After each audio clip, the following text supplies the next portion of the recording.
Dude, that was a professional intro, bro. Dang.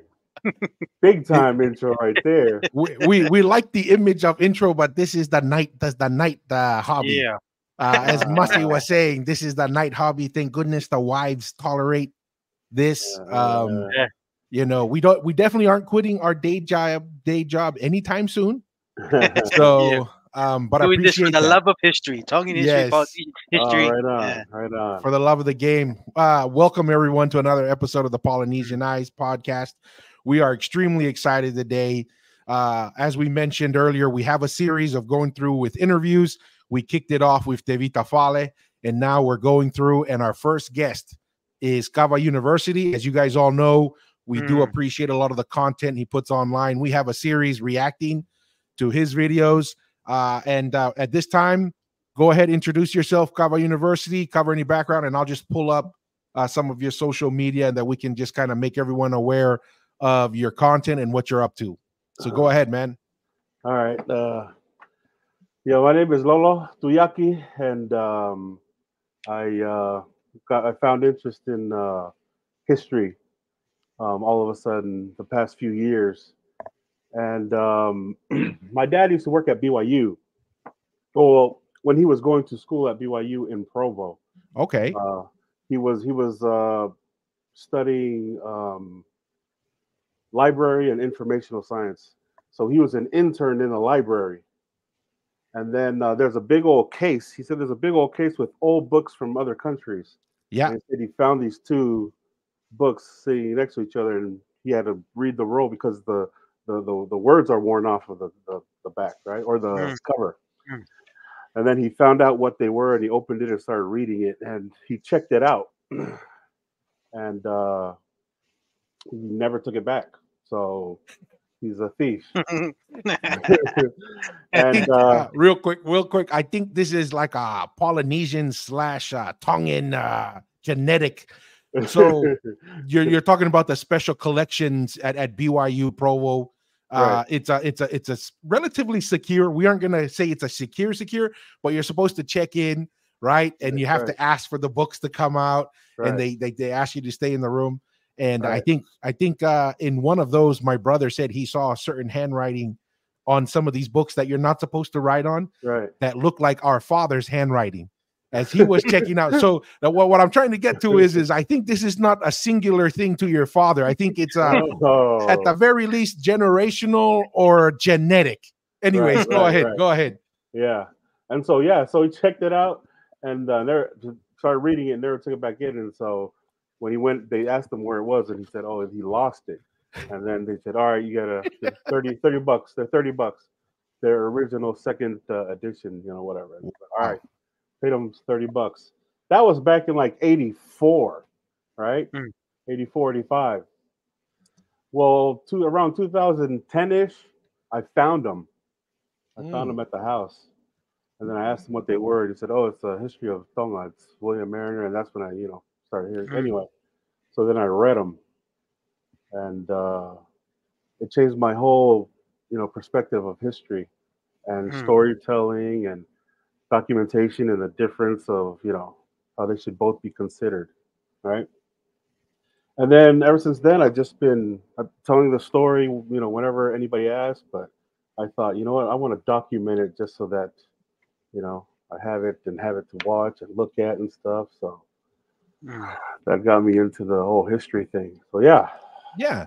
And Nice. is this so your dad, I'm assuming he came from Tonga Yeah. to did he do like a stop in Hawaii? I know a lot of people do a Yep. stint in Hawaii, then came over to Provo. Where did that lead in his career, and with you coming into the picture? Like, where did you grow up? Were you moving across the country? I think you were saying you may be in Missouri right now. Yeah, I'm in Missouri right now. Okay, yeah. So kind of give some history on that. So your dad finishes college. Were Right. you born? I'm assuming by 84-ish. Right. You were born, and kind of the story of where you grew up and what your experience was. Right. So my dad left Tonga in '76. He got married first, and then he left and came to school in BYU. And my mom was there for however long it was, and she had my oldest brother. Mm. And then finally, her papers and stuff went through, and so they came to and joined him in Hawaii. And so I have a younger brother and two younger sisters. We were all born there while he was going to BYU Hawaii, Okay. and he started studying or whatever, and he actually became the first Tongan student body president in the 70s or something. I can't remember what year it was, but it was Okay. a long time ago. So he was the student body president at BYU, and then after the 4 years, I guess, then we went to Provo, and that's where he started working at the library. So there's a good chance, like our father or at least our parents crossed paths in Provo, because my dad, I think, was there 75, and then they left 84. I was born in 84 and born in November, and then they moved to Tonga, I want to say January of 85. So, I mean, there weren't that many Tongans back then, right? In like the 70s. So at the very least, we'll have to circle back and you can ask your side, we'll ask our side, and then see, if there was any paths there. Guaranteed. Did your dad drink kava back in the day? Okay, guaranteed. Yeah. Guaranteed. Okay. What's your last name? Fale. Oh, Fale. Oh, okay. Yes. Okay. So you related to President Fale? Yes, he's older than us. So he's your sibling? Yes. Yeah. Oh, you guys are brothers? Yes. Yeah. Oh, okay. Yeah. So I'm number 4. Mussie's number 5. We have a brother just older than us. He now lives in Utah, but he was in Hawaii. They all the older ones than me all went to BYU Hawaii, and Naina went to BYU Hawaii, right? Yeah. So 4 of our siblings went to BYU Hawaii for undergrad. I went to BYU Provo, Mussie's UVU, and Nelly graduated from UVU. So we're kind of like BYU Hawaii, BYU Provo, Utah Valley University, all in Happy Valley in Utah. And so that's the relation there. Right on. Yeah, we got to Provo around 82. Okay. And then we left in 86. Where'd you guys head? So you went from Hawaii, Provo, Utah, and then where'd you guys go after that? Back to Tonga. Really? Where in Tonga did you guys go? We stayed in Matahau. Okay. So the group that my dad was a part of was a group of, I guess, kids that graduated from Liahona and went to the missions and came back and decided to become teachers in Liahona. And so they sent them all to BYU to go to school. And one of them was Shaneika. I don't know if you know Tariauri that sang in the Tabernacle Choir. I'm not familiar with him. I'm familiar with the last name Tariauri, but no, not. Well, his last name is Ika. Oh, Ika. Oh, there's from Hakame. Yeah, they're from Hakame. Yep. Okay. And I don't know if you know Moritika Vaivaka, Mori Vaivaka.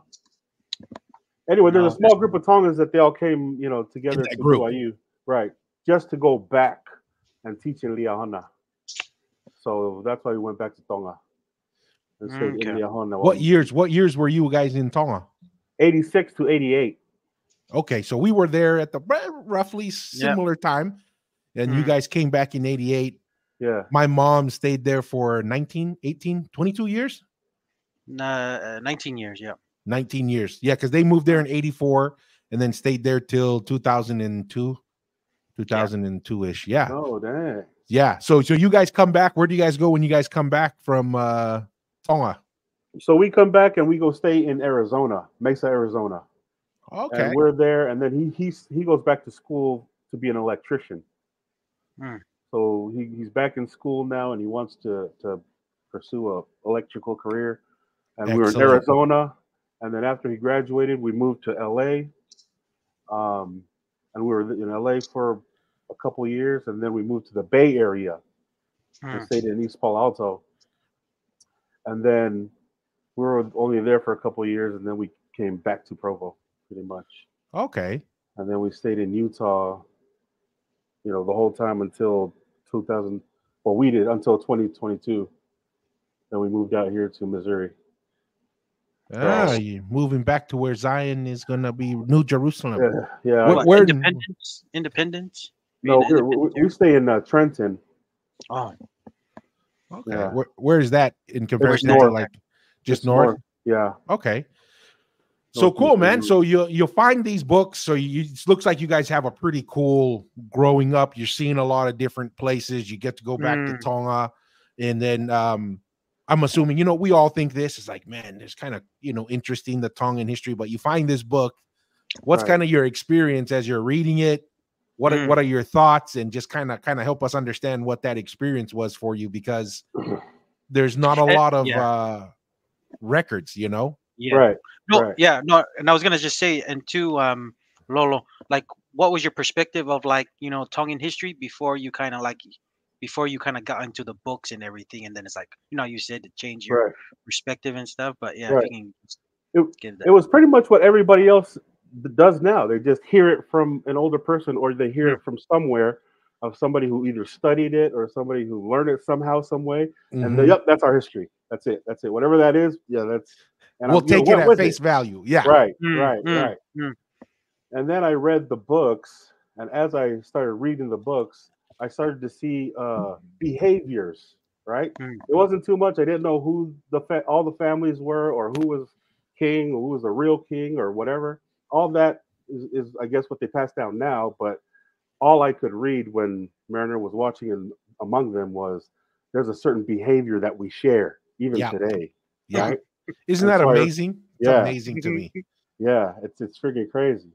Even though the savagery or whatnot is they're more civilized now, but um, they were extremely the opposite of that when they're nice. They're good. They're loving. They play with the kids. They're you know. And Mariner saw a contrast one time when he was after a battle, and he would look at the men that he saw ferociously fighting and killing, just out here. They're just playing with the kids. Somebody's growing a garden. They're looked like regular guys. It didn't look like soldiers. How he pictures soldiers Hmm. from England, right? These guys were true savages, and you can be good, you can be nice, you can be normal. You don't have to do that whole, all the time. And it impressed him how we had that switch, how they can switch, mm, which was necessary. Yeah. Like they come back and they switch it all off. Like he was watching, he was like, "Dang, these guys, they switched it off." You know what I mean?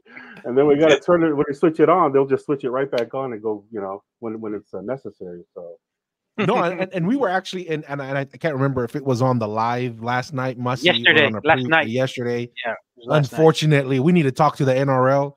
Man, they can't be flagging videos, man, just because we put it on. They flagged our live last night. But Yeah, to me, that's a really cool insight that you have there, Lolo, because it's the blessing and the curse, right? I mean, right, that switch, when it's needed, it's absolutely needed, right? Like when right, you're in a certain situation, that switch becomes a very powerful tool. But right, that switch at the wrong time, right, for the yeah, wrong reasons, yeah, can be a very negative impact on an individual's life. And I think that sometimes some of our youth struggle with that, right? Because right, they're given such a powerful tool, and then other people, and this is what we need to remember. I think there's a lot of bad people out there, and they see a talent like that, or they see like a capacity like that, and they're like, man, it'd be nice to have a guy like that when I cause trouble, right.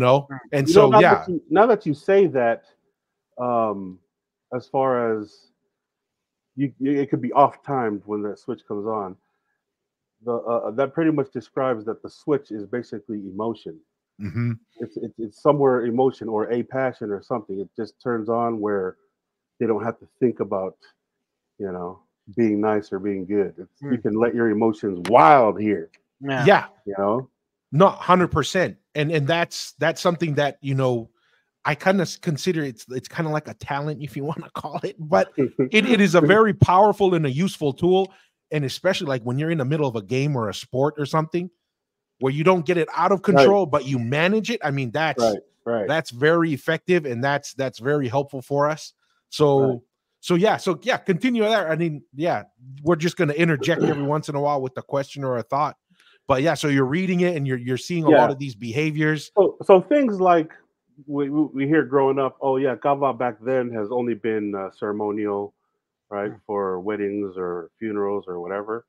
But then I read Mariner's book, and then he stopped recording how many times they brought out Drink the kava, kava.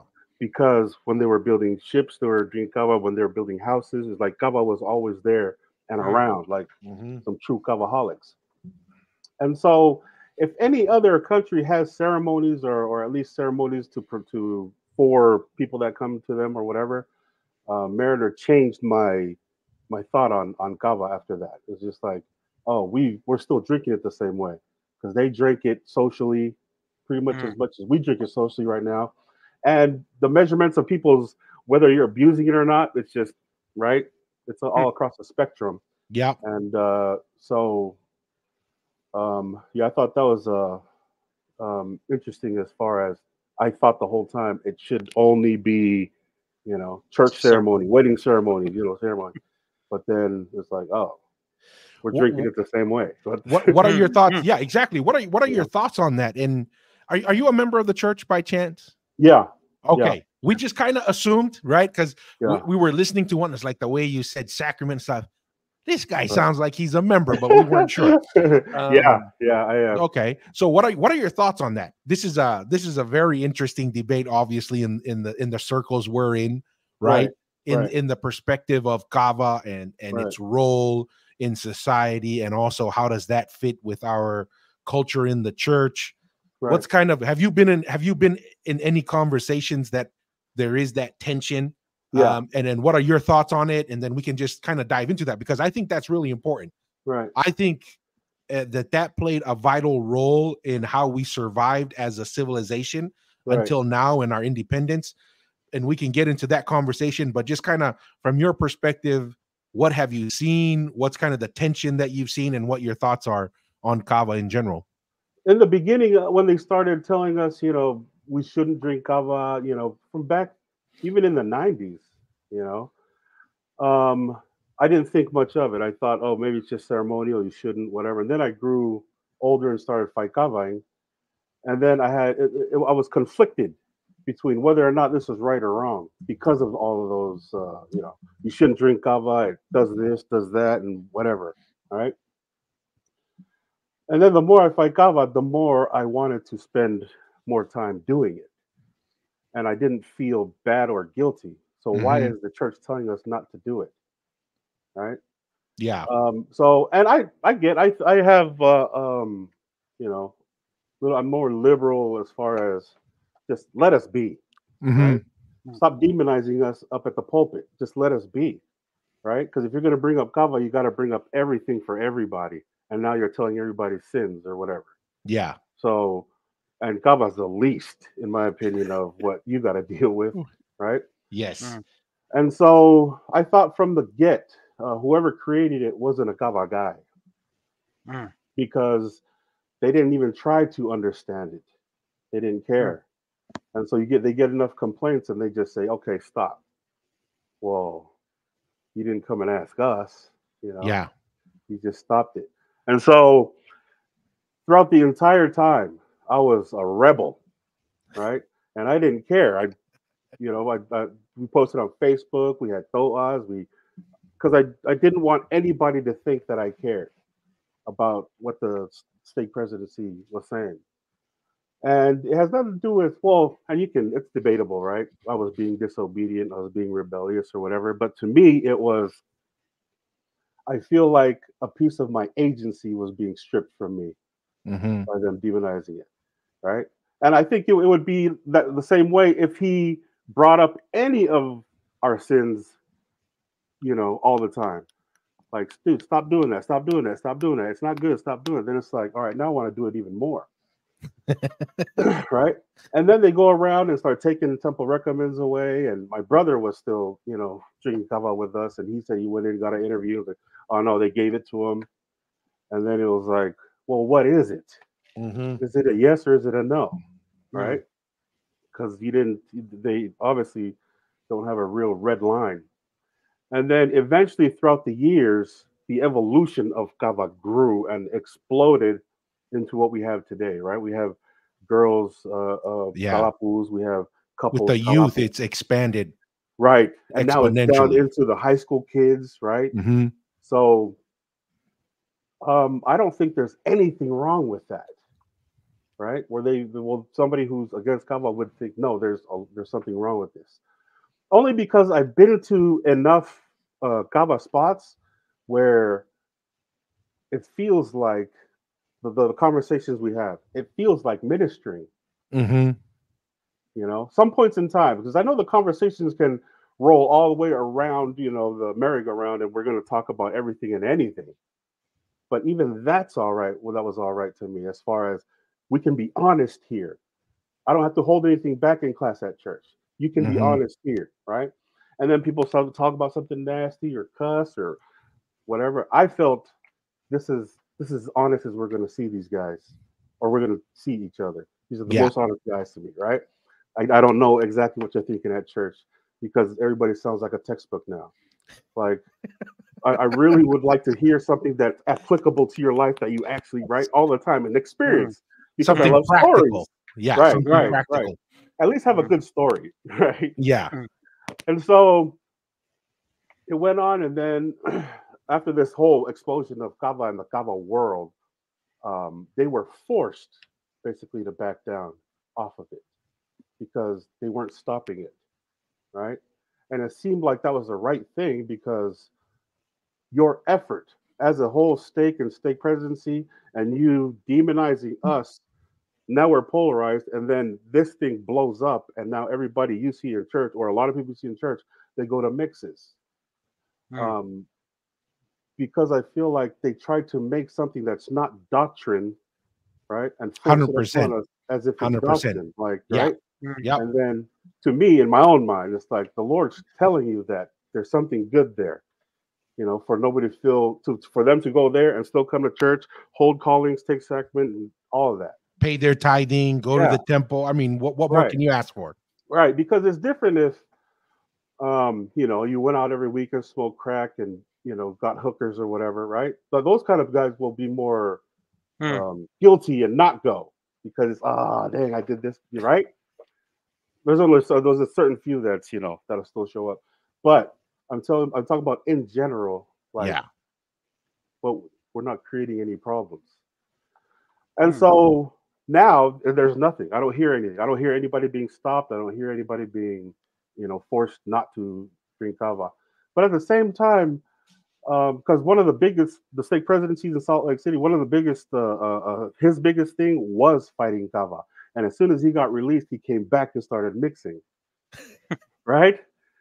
And it's my dad's first cousin. So I was like, so you don't truly believe that, or you never truly believed that, what you were saying.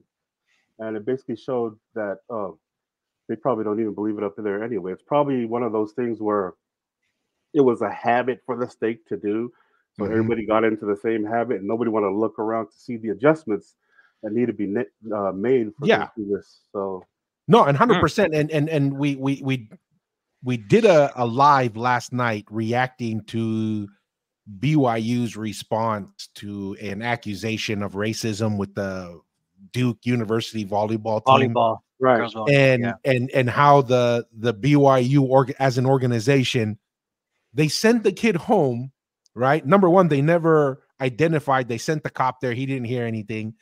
Less than 2 hours after they told the kid to get off campus, they banned him from From any teacher. BYU, and they banned him from any BYU sporting event. Yeah. And For, and you're like, wait a second, like, okay, the assumption is once you do that, is this like, man, they have a smoking gun that this kid was being racist, right? right, Just to find out later they haven't found out anything, right, right? And it's that right, type of thing where you're like, hey, instead of like kind of the lessons learned, right, Masi? Unless you yeah. kind of thought the different was, there is a lot of wisdom in just letting things play out. You don't have to interject yourself right away. Go Mm. find out what's going on, and try and make the right decision. Like you were saying, don't just because you think someone thinks that that's the right thing, that you jump on the bandwagon and just right. do it, but you really don't believe it. Any thoughts on that, Masi? What are your thoughts on the Yeah. Kava and the church No. and No. Yeah. doctrine? I think just with the Kava situation, I think Lolo said it. It's more of it was like more of a somebody they heard somebody was doing it. They were practicing by the church, the leaders before to try to stop it. They're in a position to carry it on and try to stop this Kava thing without even knowing the doctrine that there was nothing against that taking away temple recommends because if you were drinking Kava. So I mean, and that's the thing. I know I've been hearing things like this was happening before, but it didn't really bother me because it was almost like the caffeine situation. I don't know if you guys Right. been hearing like the caffeine. It's almost like the same thing with the kava.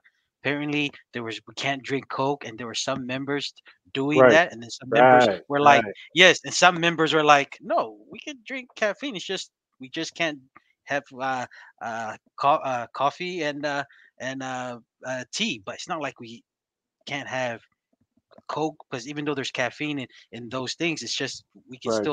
we can still it's not like it's that same kind of concept of what with kava that there was just certain people in certain positions that thought they would take it in their own right because they have the new authority and they just try to think they were doing what was right, but it was actually hurting themselves and hurting the church at the same time. And it's the same thing with the BYU situation.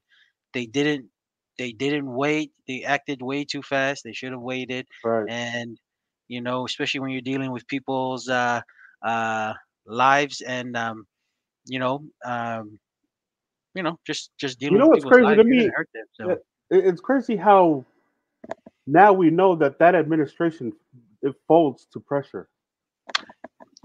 no, It yeah, sacrifices what's right mm, because of pressure. Exactly. mm, Like you're Unfortunate. BYU. You know what Exactly. I mean? Unfortunate.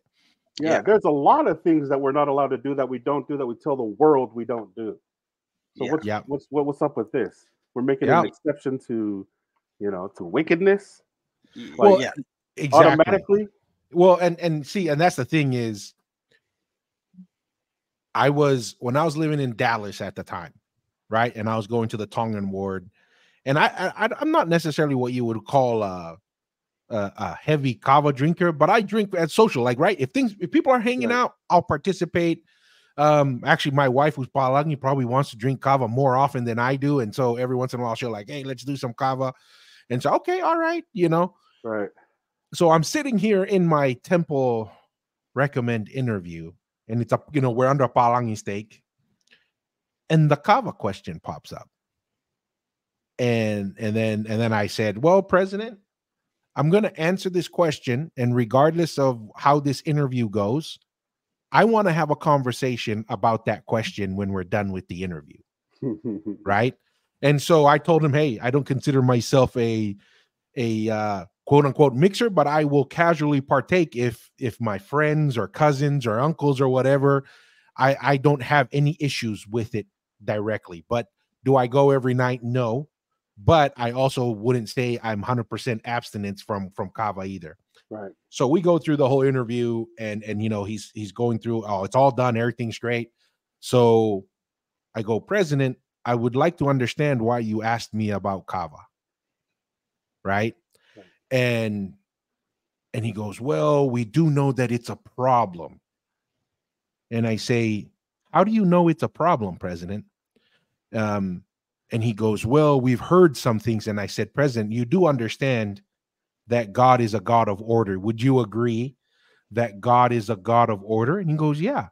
And I said, and God is a God of structure? Yes. And I said, so let me ask you a couple questions while he's filling out the form. Right. Do you ask anyone else that's not in the Tongan ward that question? Right? And he goes, well, not really, because that's not really a problem. It's like, oh, hold on. Who decides what questions are asked? Right. Right? Right. Like if we believe God's a God of order and he has a structure, he wants us to ask the same questions to everyone.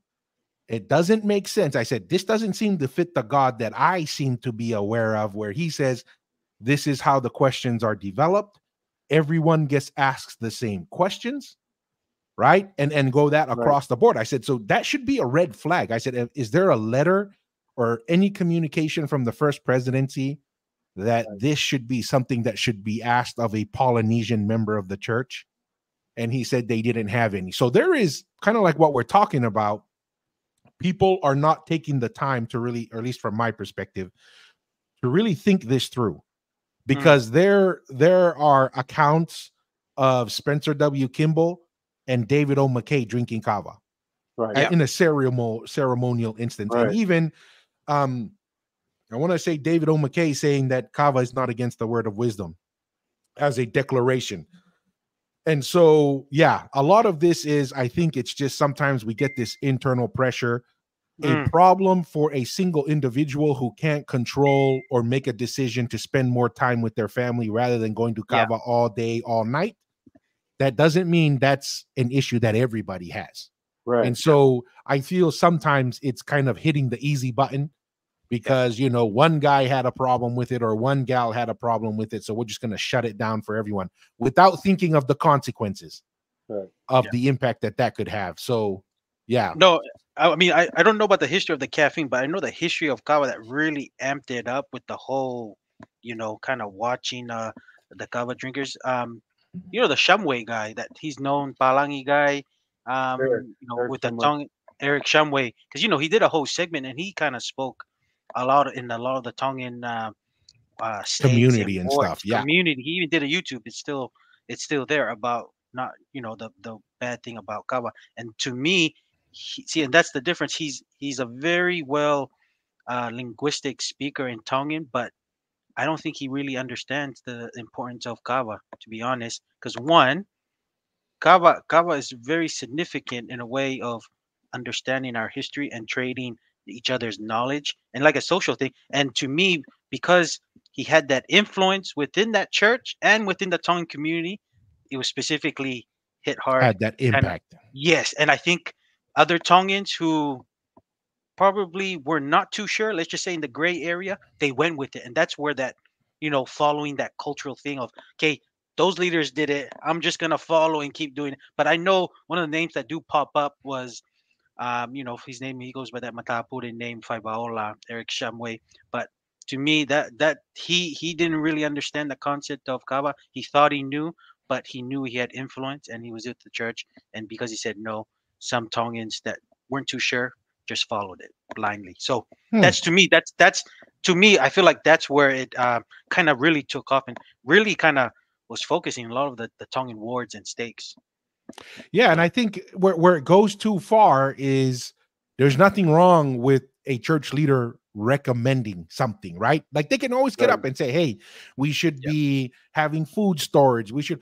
But when you start getting to the point where it's impacting your ability to go to the temple, right? Your ability. I think one of our uncles, they were threatening to not let him baptize his son, right?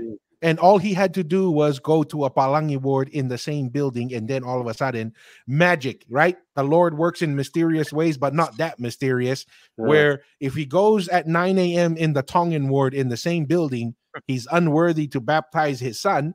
But if he goes to the same building, but at 12 o'clock, all of a sudden he's worthy to baptize his son. Like when like you were saying, once you see those kind of discrepancies, I think those were flags for people to say, hey, let's slow down and let's really think this through and come up to a decision on that. So yeah. Cool.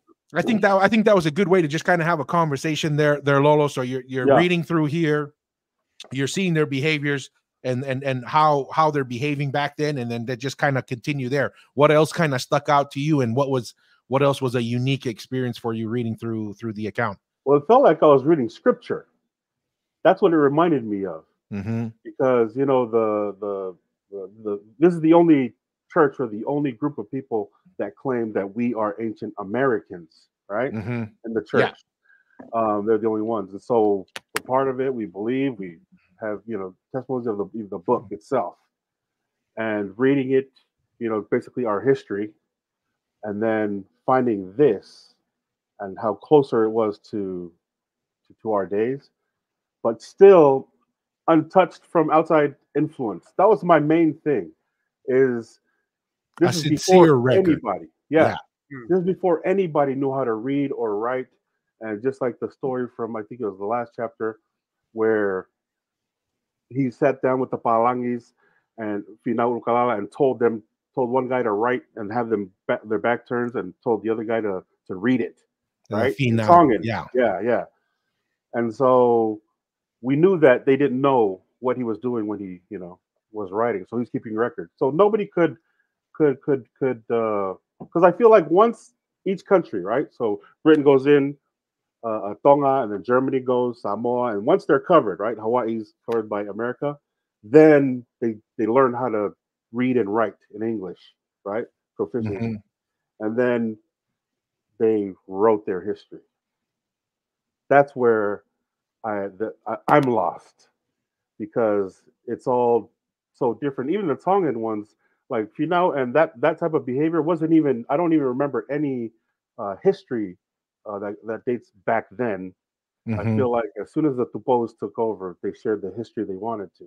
Yeah, right? and rightfully so, because I think Written we by the discussed victor. this. Well, Yeah. written by the victor, and also a very fragile, right? Right. Political power and military power.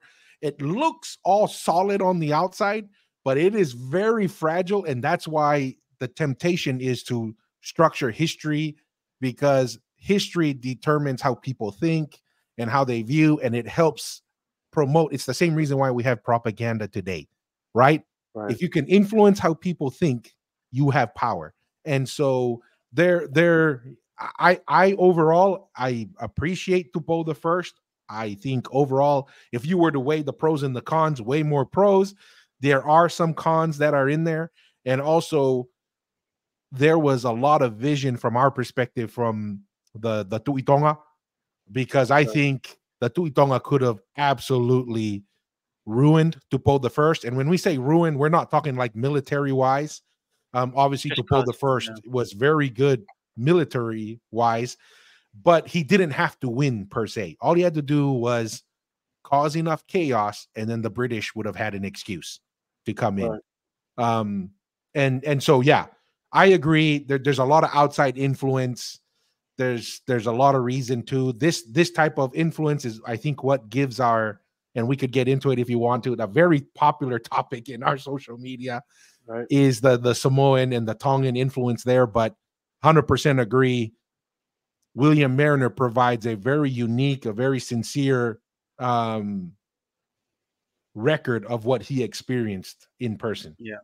Right. No, and I'll just add on to that. Ulukalala, he's still even famous till now because whoever's the crown king on the male side is always gonna have that That's Ulukalala the to title Poitoa. that he picks up. Yeah. Right. Yes. So obviously, the Ulukalala that's in the Mariners' time has strong ties to, let's just say, to the Tuikan Polu lineage, because that name is still exists today for every crown prince Yeah. male that has that title. So yeah.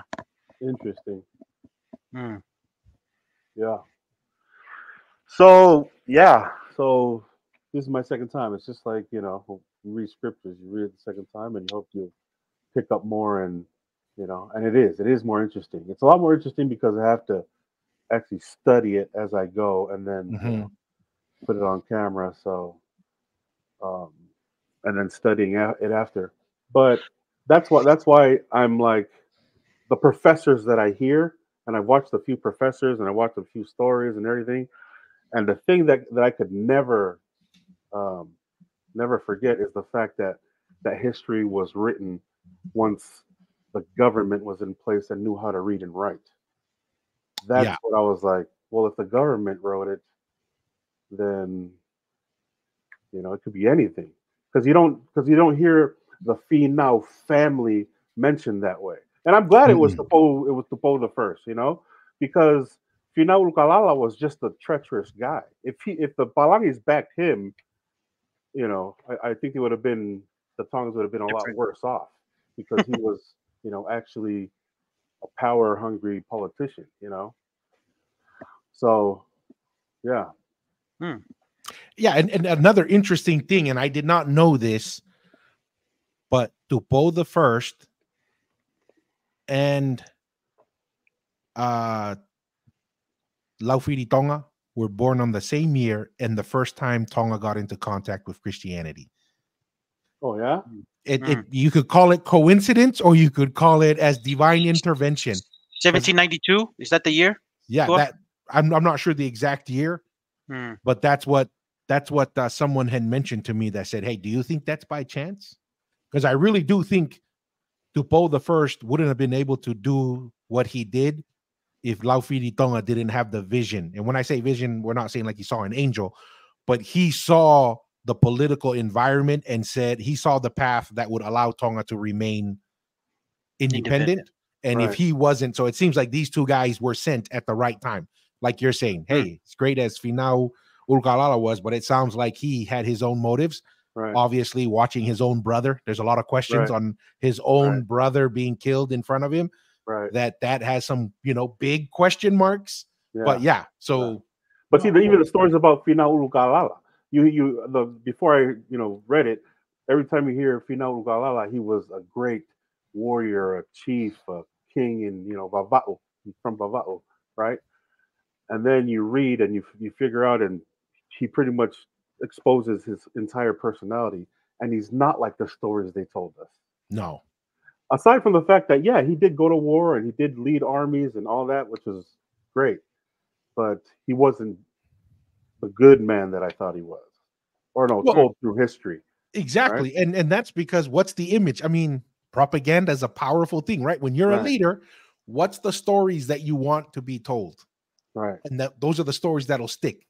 Right. You don't want the stories to show, oh, this guy has personal weaknesses, which we all do, Right. because power is so fragile. The temptation is, oh yeah, I am the man. Well, anytime anybody's telling a war story, they're only telling the ones they won. Exactly. Yeah, that's part of the reward of winning. Yeah. Yeah. And that's all those stories that, dude, this guy won all his fights, dude.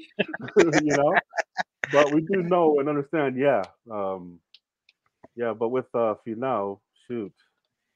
But I would have loved to learn. But just like you were saying earlier about how soft the history is shared, if the Palangis came and asked, all right, let us write your history, we'll help you, whatever, I'd leave a lot of it out. Yeah. You know what I mean? So Yeah. I get that. All the savage stuff, and I would only expose our virtues. Just let them know this is how we Exactly. are. This is our virtues. This is how we are normally. We won't do that other stuff. So don't write it down. I get, I could understand that. No, that makes sense. You're not going to go and show the worst part of you. Right. So what else? What else kind of stuck out to you? Mm. So obviously we've covered like Urkalala's personality. What other behaviors or habits that you thought were like, dang? Yeah. Well, the whole Fagakata, Fagakata stuff. They clowned the same way, Yeah. They Fagata Mikey, or the whole thought that they were Fagata Mikey and Vaingavare and all that.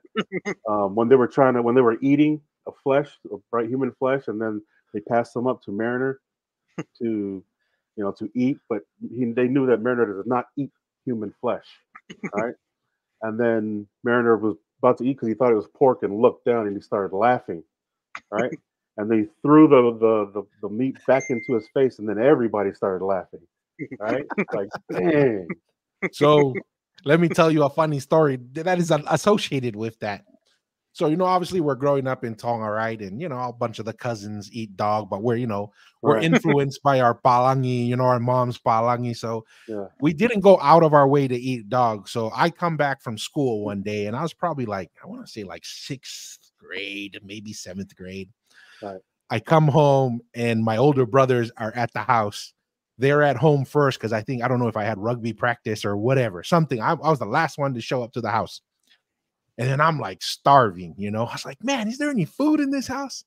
And all I hear my brother's like, oh yeah, the neighbors brought some pork in the kopate. Those old school kopates. I don't know if you remember, where it wasn't like a fridge. It just had like netting on the side to keep flies out, and it had a door. My grandma still had that for some reason. She's, oh, the neighbors just brought some pork and put it in the kopate in faretolo. So I go, oh yeah. So I go over there, and it's on a nice plate, and it has like either some ufia kumala and like a nice like just a bone with flip. Dude, I go to town on this thing, right? I'm like eating this thing. It's like, man, this is so good. And then my grandpa said, hey, walk down to, so this is in Mua, and he said, hey, mo'al ge apia alopa, to go get something. And it was like, okay, so the three of us are walking and they're just like, you know, they're kind of looking, they're not necessarily laughing, but they're kind of like looking at me, you know, and I'm just like going to town on the last bone. I was like, man, this is so good. And the dog, Peanut, his name was Peanut. We had a dog named Peanut. And I called Peanut, hey, Peanut, come here. Because, you know, dogs in Toro, man, they eat whatever they can get. Yeah. I throw the bone at the dog and the dog walks up to it and like sniffs it and doesn't want to eat it. And I'm like, what the heck is wrong with this dog, man? You're starving. So I go pick up the bone again, call Peanut. I throw it at, and then my brothers just start laughing. And because, no, before they start laughing, I go, hey guys, I think Peanut is sick, man. I think the dog's sick. Like he's not eating the pork bone. And they start cracking up and they go, because dude, I guarantee you that dog can smell and know that ain't pork, man. That's when they told me. The neighbor, my buddy, he had like a black puppy, beautiful puppy. Well, that's what I was eating. It was the neighbor's puppy. They killed it and they gave it to me. And so pakakata, just like that, because they know you know, because if they told me about it, they were telling me, because they knew if they told me, you know, and in the copat, I would have been like, oh, I'll pass. You know, but they're like, oh, I'll starve. Yeah. So just like William Mariner, at least William Mariner was a little more aware of his environment. I was too hungry. I was like, oh yeah, this pork is going down. But as a result of that, I started eating dog. Right? Like before, when my cousins would make dog, I would have been like, I'll pass, you know. But after that, I was like, dude, this actually tastes really good. So, but that was just a funny story. Like that type of mentality must be genetic and social, because it still lives to this day. And they were just playing around, right?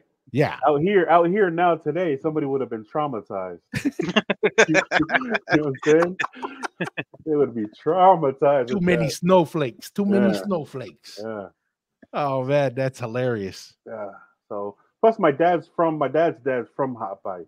Okay.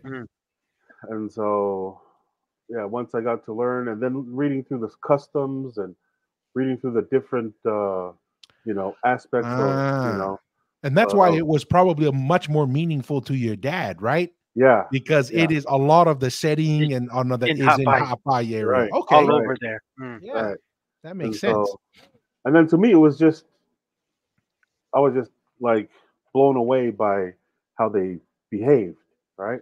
It's not this isn't the history that we read or anybody tells. Right? They're just telling good stories about whatever, but like anybody who's from Hot Pie, it could have been any of their ancestors walking around with mine, during this time. So that is cool.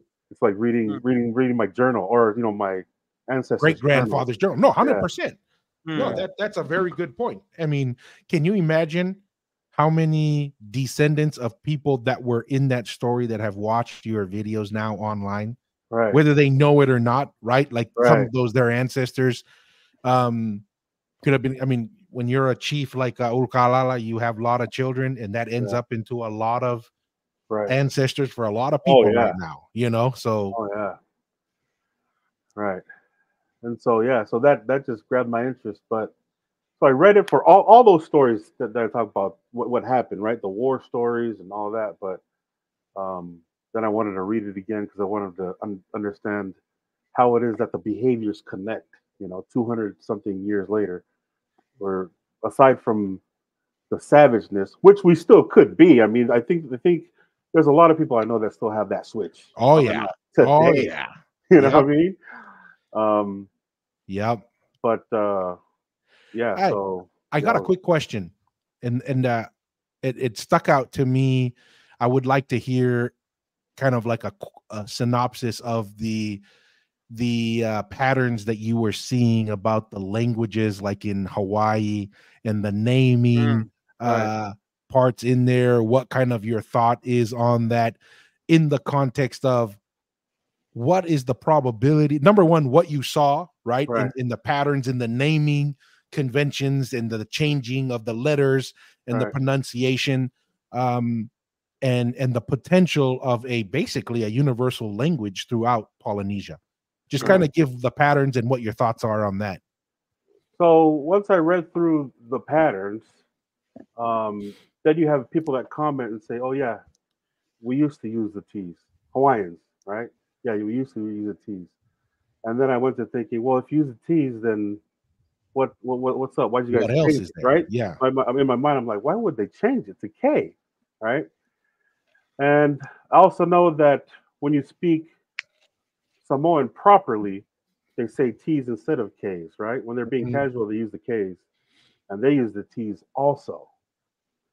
And so when you're using when two groups, if you say it properly, you're using the T's, and that pretty much told me, oh, well, if we speak in T's and it's proper, then this got to, it's just leading me back.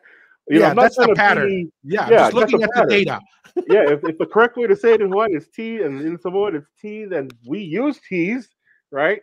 Normally. Mm. I just thought, okay, the Tonga might be the capital then, Yeah. right? Might be the capital. And what I'm told, just by with Hawaiians when I talk, about Hawaii or whatever, and they say they have no tie to us and whatnot, and I'm like, I don't know because Mm. and I've talked to I guess I told a story of the lady I talked, Hawaiian lady, old Hawaiian lady I talked to, and she said Kona meant south, and I was like, Kona, okay, well that makes Tonga, sense. If Tona. it's Yeah, that T, was Yeah. right?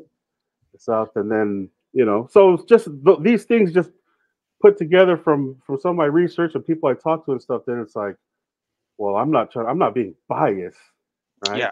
But these I'm things just lead There's that the way, evidence. yeah. Yeah. right? Yeah, So, one of the things that really stuck out to us as we were reading or reading, quote unquote, reading through your series, listening through your series, right, is how quickly and how easily the Hawaiians were able to communicate with Yeah. Ukalala. Like right, there doesn't seem to be any type of adjustment timeline from the right, moment the Hawaiians show up.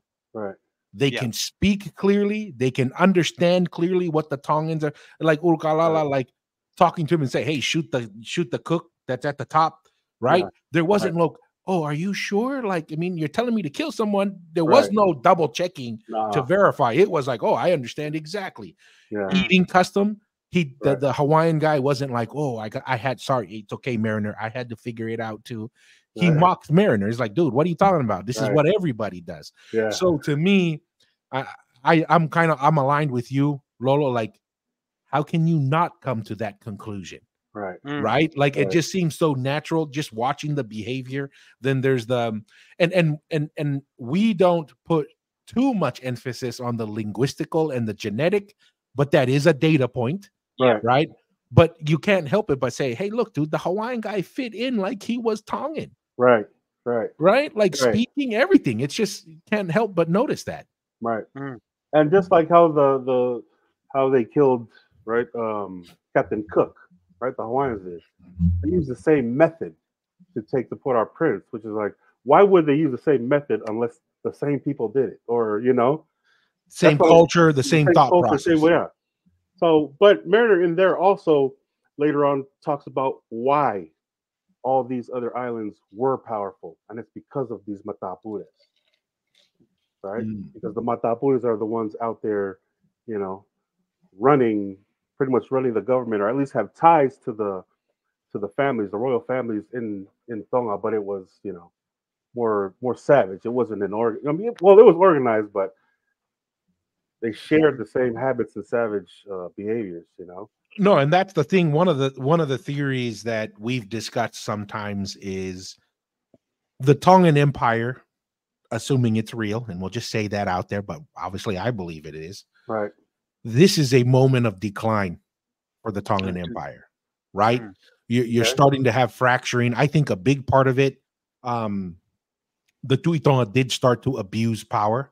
Right. And even though there is a lot of loyalty to the Tuitonga, but there's still a social contract with your leaders, even though you could say, oh, they're oppressive or whatever, but still, the Tuitonga served a function, right? And was a oversight, and then the people served a function to the Tuitonga. Once it becomes overly burdensome on one side, that's when things fall out of balance. That's why I believe the Samoans revolted right, against the Tuitonga there, it wasn't because they had some pre-existing independence, because we don't have any record of Samoa existing as an independent country. What Right. it was the same thing Ulkalala was facing.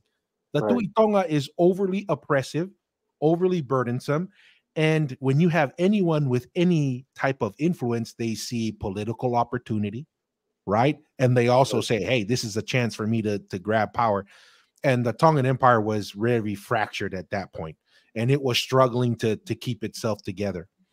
Hmm.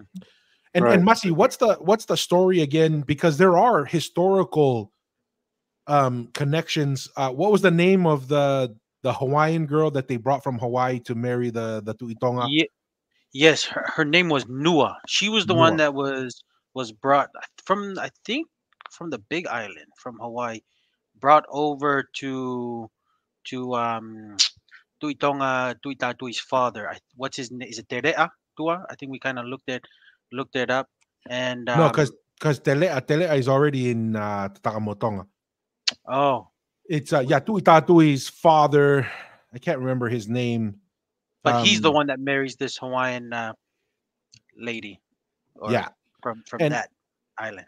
yeah, and that's something that even like we watched. I don't think we've released that video No, yet Tari on Eyes. Tariai's one, but we shot a reaction to a hey, we all went to Opeti Tari Eyes. school. We're not saying school's bad, but Yeah, everything it, has pros and cons, right? Like it doesn't matter what choice you make in life. yeah, If you decide to go to the right, there's a yeah, pro of going to the right, and there's a con. If you decide to go to the left, we appreciate education yeah, for what it can bring, but it also brings certain negatives behind it. And one of it is you're in somewhat pressured to come up with new stuff. And I feel like we just make up stuff to put Right. in a paper and a thesis to get it going. But one of the things that he said was a incestuous relationship in Tonga with the royal family. yes, We recognize that has happened, and it's becoming a little bit more common because the Tongan influence has shrunk down just to Tonga. But the long-term practice was not that way. This is yeah, why the Tuitonga consistently married into Samoa, into Hawaii, into Tahiti. There was yes, always a foreign um, woman that was brought to marry, because why? It makes sense, right? You're yeah, maintaining this influence over thousands of miles. One of the yeah, ways to do that is through marriage. But correct me if I'm wrong, Masi, the practice of incest was highly influenced from Nua, from Hawaii, because that was a practice during that the became yes. So popular over there.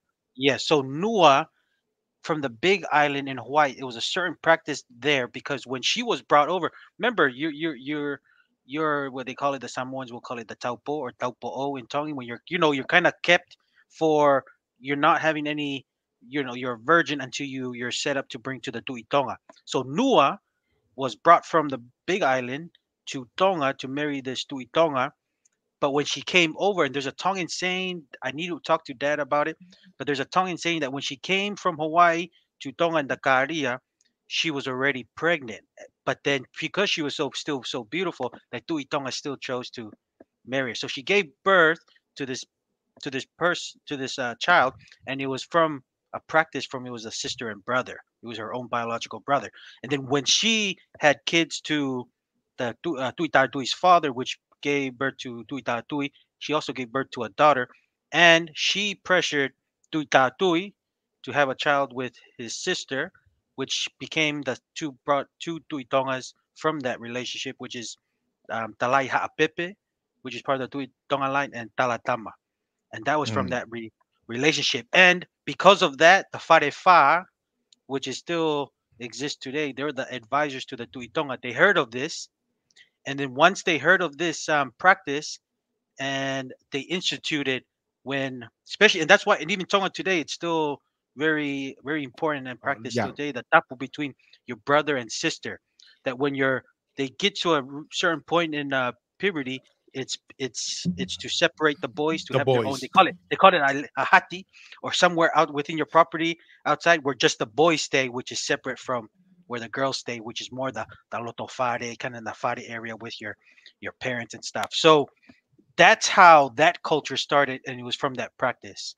But I'll get more info on that with the You saying. see that that OG online Tongan dude. He was talking about how he regrets how terrible his and his sister's relationship was because of that part of the culture, Mm, and he was complaining that he wishes he was closer to and had a good relationship with and whatnot.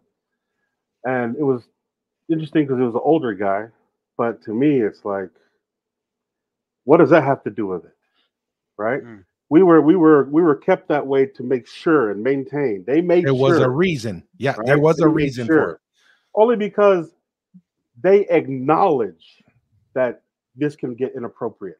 Hmm. mm, Even acknowledging it, all right, they're old enough, kick them out. We're mm, acknowledging that there's no way. It's tabu, mm, taboo. It's not going to happen. We're not mm, even going to allow them to put thoughts in their heads mm. while they're in the same room, right? So when you were watching movies, oh, you girls get out of here, Oh yeah. right? Oh yeah. Oh yeah. Yep. Whether something happens or whatever, they don't want it to even accidentally happen. You know what I'm saying? Mm, mm, And so, because that's the case, we understand that that's what it is. But this old guy, well, he maybe is in his mid 50s. He was talking about how that made it so that him and his sister doesn't have a good relationship. Then I thought of me and my sisters. We have great relationship, and we grew up mm, that way. You know what I mm, mean? What is this guy talking about? Or how close do you want to get? You know what I'm mm, Hmm. saying? You're sounding to me, mm. right? You're sounding Yeah. Sure. like it's getting weird. So, No, and but then I that's absolutely no, that's a good point. That's a good point. And really, like we said, no culture is perfect, but you have to look at the big picture. I would say, on average, everybody seems to do okay with that structure, right? right, Mm, And right, and and so yeah, I tend to be human beings find the most convenient excuse or reason to blame for a bad relationship. right. Oh, it was because of this. Well, maybe you offended someone, right? You know what I mean? Yeah, Maybe you you know weren't when able to forgive. people say, us Polynesians love to do this online, right? And then they mm, go through a list of just negative behavior, right? Um, I eventually thought to myself that negative behavior isn't exclusive to us, right? Yes. But I absolutely believe that virtues are. There are things we do that we feel like is more virtuous than I feel like other cultures do. Everybody has their own virtues, I guess. But I feel like this right here, the separating and acknowledging any inappropriate behavior or whatever to enter into the minds and the lives of the family, I think that's pure, dude. Yeah. mm, Freaking mm. pure. I don't know what that guy's talking about. I think this is, you know, and Yeah. everybody has on the spectrum, absolute and absolutely not. On the spectrum, everybody finds where they fit as far as 100%. how much they would allow, how much they trust and whatnot. So I get the two sides, but I Yeah. don't think that it's absolutely wrong with it. Anything. Yeah. No. Yeah. Yeah. And that's the beauty of you have your own family and you Right. can adopt the practices that you think are best for you and your family. Right. Yep. And because nobody's going to have a perfect childhood, nobody's going to have everything lined up correctly. We just say, hey, you know what? One day when I'm in charge, I want to do something a little differently. Nothing wrong Mm, with that. But that Right. doesn't mean that the way you were raised were necessarily Right. inappropriate or wrong, right? It just says, hey, I mm. would do it a little bit differently, maybe. Yeah, I don't know. Right. Yeah. Right. Yeah. Yeah. But yeah, it's just interesting to understand that history because I mean I used to live in I served my mission in Samoa, so they were not as strict, but I've noticed with Tongans with that, and I think it's because, and I always think, oh, well, I always do, I just kind of followed, especially dad, reinforcing those rules. We hear brother and sister, and then like when dad told me the story of how it instituted, so I was like, dude, this is where it comes from. That's why it's so important that Hmm. Right. it was kept up even to today. Right. Especially that the whole brother and sister relationship. But yeah, that's just interesting. Yeah. You know what's interesting? Also, I saw it in the book too. Is how they used shame to correct behavior. Mm, they used to shame, like, Mm, each other when they did something like that, and they would usually make fun of it, right? Especially mm, perversions. mm, Perversions are made fun of because it seems like to them it's supposed to be a joke. Hmm. It shouldn't be real. Like, if it's not mm, a joke to you, then what is it? Right? mm. Yeah. So it's almost like, are you participating in these things? If not, then come laugh with us. It's just a joke, right? Because, and also that's also freaking, we can make fun of anything. Or I've heard everything been made fun of at a mix or whatever, right? No, yeah. I mean, and to me, I want to see what your guys' thoughts are. Maybe it's crazy. I've been told to think crazy things, but this could be a practice of separating the sin from the sinner, right? Like, let's say we know you did it. We know you did this, Right. but we're going to laugh at it. And you need to laugh at it because you know that shouldn't be a part of who you are as a human being. So let's laugh at it and say, yeah, we shame that, even if we all know you did it. Because I've had some friends and stuff that did it, right? Yeah, we're not laughing at you. Yes, but We're it's laughing with you. yeah, yeah. What we're trying to do, in a sense, is that behavior is ridiculous. Kind of like you're saying, it's a joke. Right. That's ridiculous behavior. That doesn't mean we're kicking you out. What we're saying is, yeah, no, you know that's stupid. You know what I mean? Yeah, Let's just reaffirm that you also think it's stupid, because if you don't think it's ridiculous and you're not laughing with us, then we need to work on you, because it's still connected Right. to you. Right. Right? If you aren't able to separate it from yourself and say, you know what, yeah, that's kind of ridiculous. I Yeah. was an idiot. You know, I probably shouldn't do that. But Yeah. once you take offense and you hold on to it, really what you're revealing is you identify with that action, and Right. that's a problem. Right. Because if you're willing to join us and kind of laugh at it, we can kind of say, yeah, it's Mm. separated, because we Right. all do stupid things. But Right. not Yeah. every stupid thing that I do is me. Right. And so when we kind of laugh at it and you're able to laugh at it, I think it's kind of our way of saying, yeah, that's kind of dumb. Let's not do that. We know that that's not you, so Right. don't put yourself there. So in a way, indirectly, that's kind of how I kind of interpret it, is like, it's our fakatamaiki way of positive peer pressure Right. to say, let's not do that stupid thing. That's not what we do.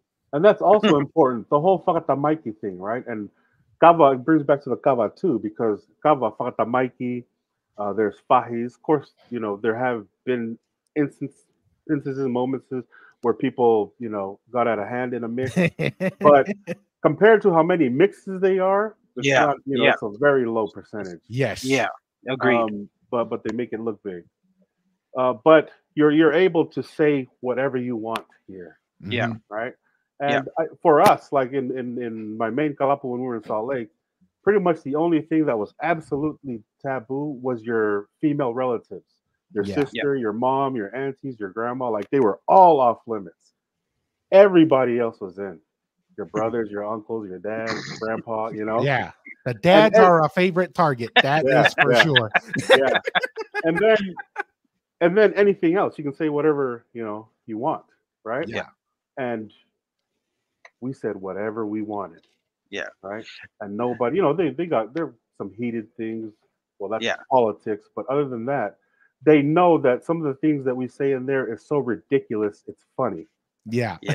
right? Yeah. We know Yeah. he's joking, right? Yeah. A lot of times, and watching the old men do word jujitsu as far as trapping somebody into a punchline.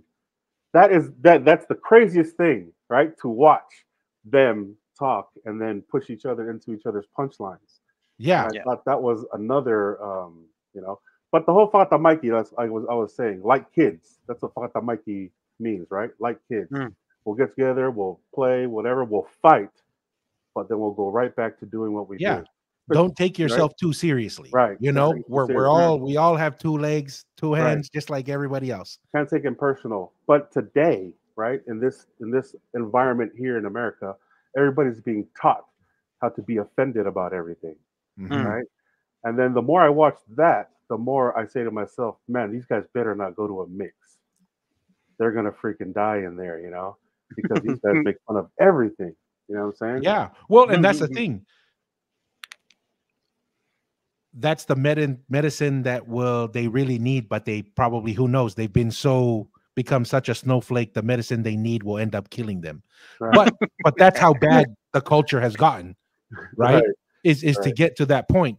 I do wanna make a comment on what you were saying, that that mental and verbal jujitsu that goes on. I think that's a very good description of it, because that is kind of the things that we talk about, that why Kava was critical for our culture. And I'm interested to see how it evolves with the youth now, right? To me, this is kind of fascinating, Right. how the youth have kind of grabbed onto Kava, and how much of an influential role it's providing. Granted, with everything, there's going to be misuse, but just because there's potential for misuse, like you were saying earlier, doesn't mean we shut everything down. Right. So I'm interested to how this Kava evolution that's going on. It's really cool, but this is why when we say certain things like Kava was critical in maintaining our independence, and it was critical in how we managed families and government affairs and so forth. It's because it is that sharpening of the mind that is critical. Because why? Our ancestors, for all intents and purposes, were ahead of their times, considering the quote unquote savage environment that they grew up in. Because one of the first things that I believe that they were able to understand very clearly, we are not going to beat colonialism through physical confrontation, even though gifted physically, right? But our ancestors seem to figure out, oh man, these Well, I guys mean, got the there's tech. no way. Yeah, Against against the British.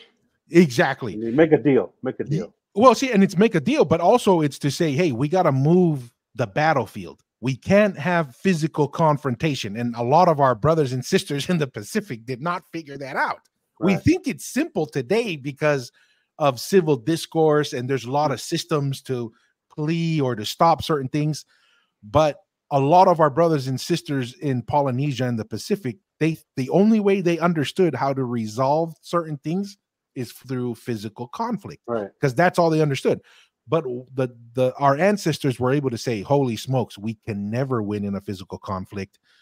And this is what I believe Ulukalala also saw, and this is why he didn't always just, or maybe I'm mixing this up with George Vason's account, but when they were told certain things about the Palangis, they said, no, that doesn't make sense. These guys are too civil. They aren't as savage as we are.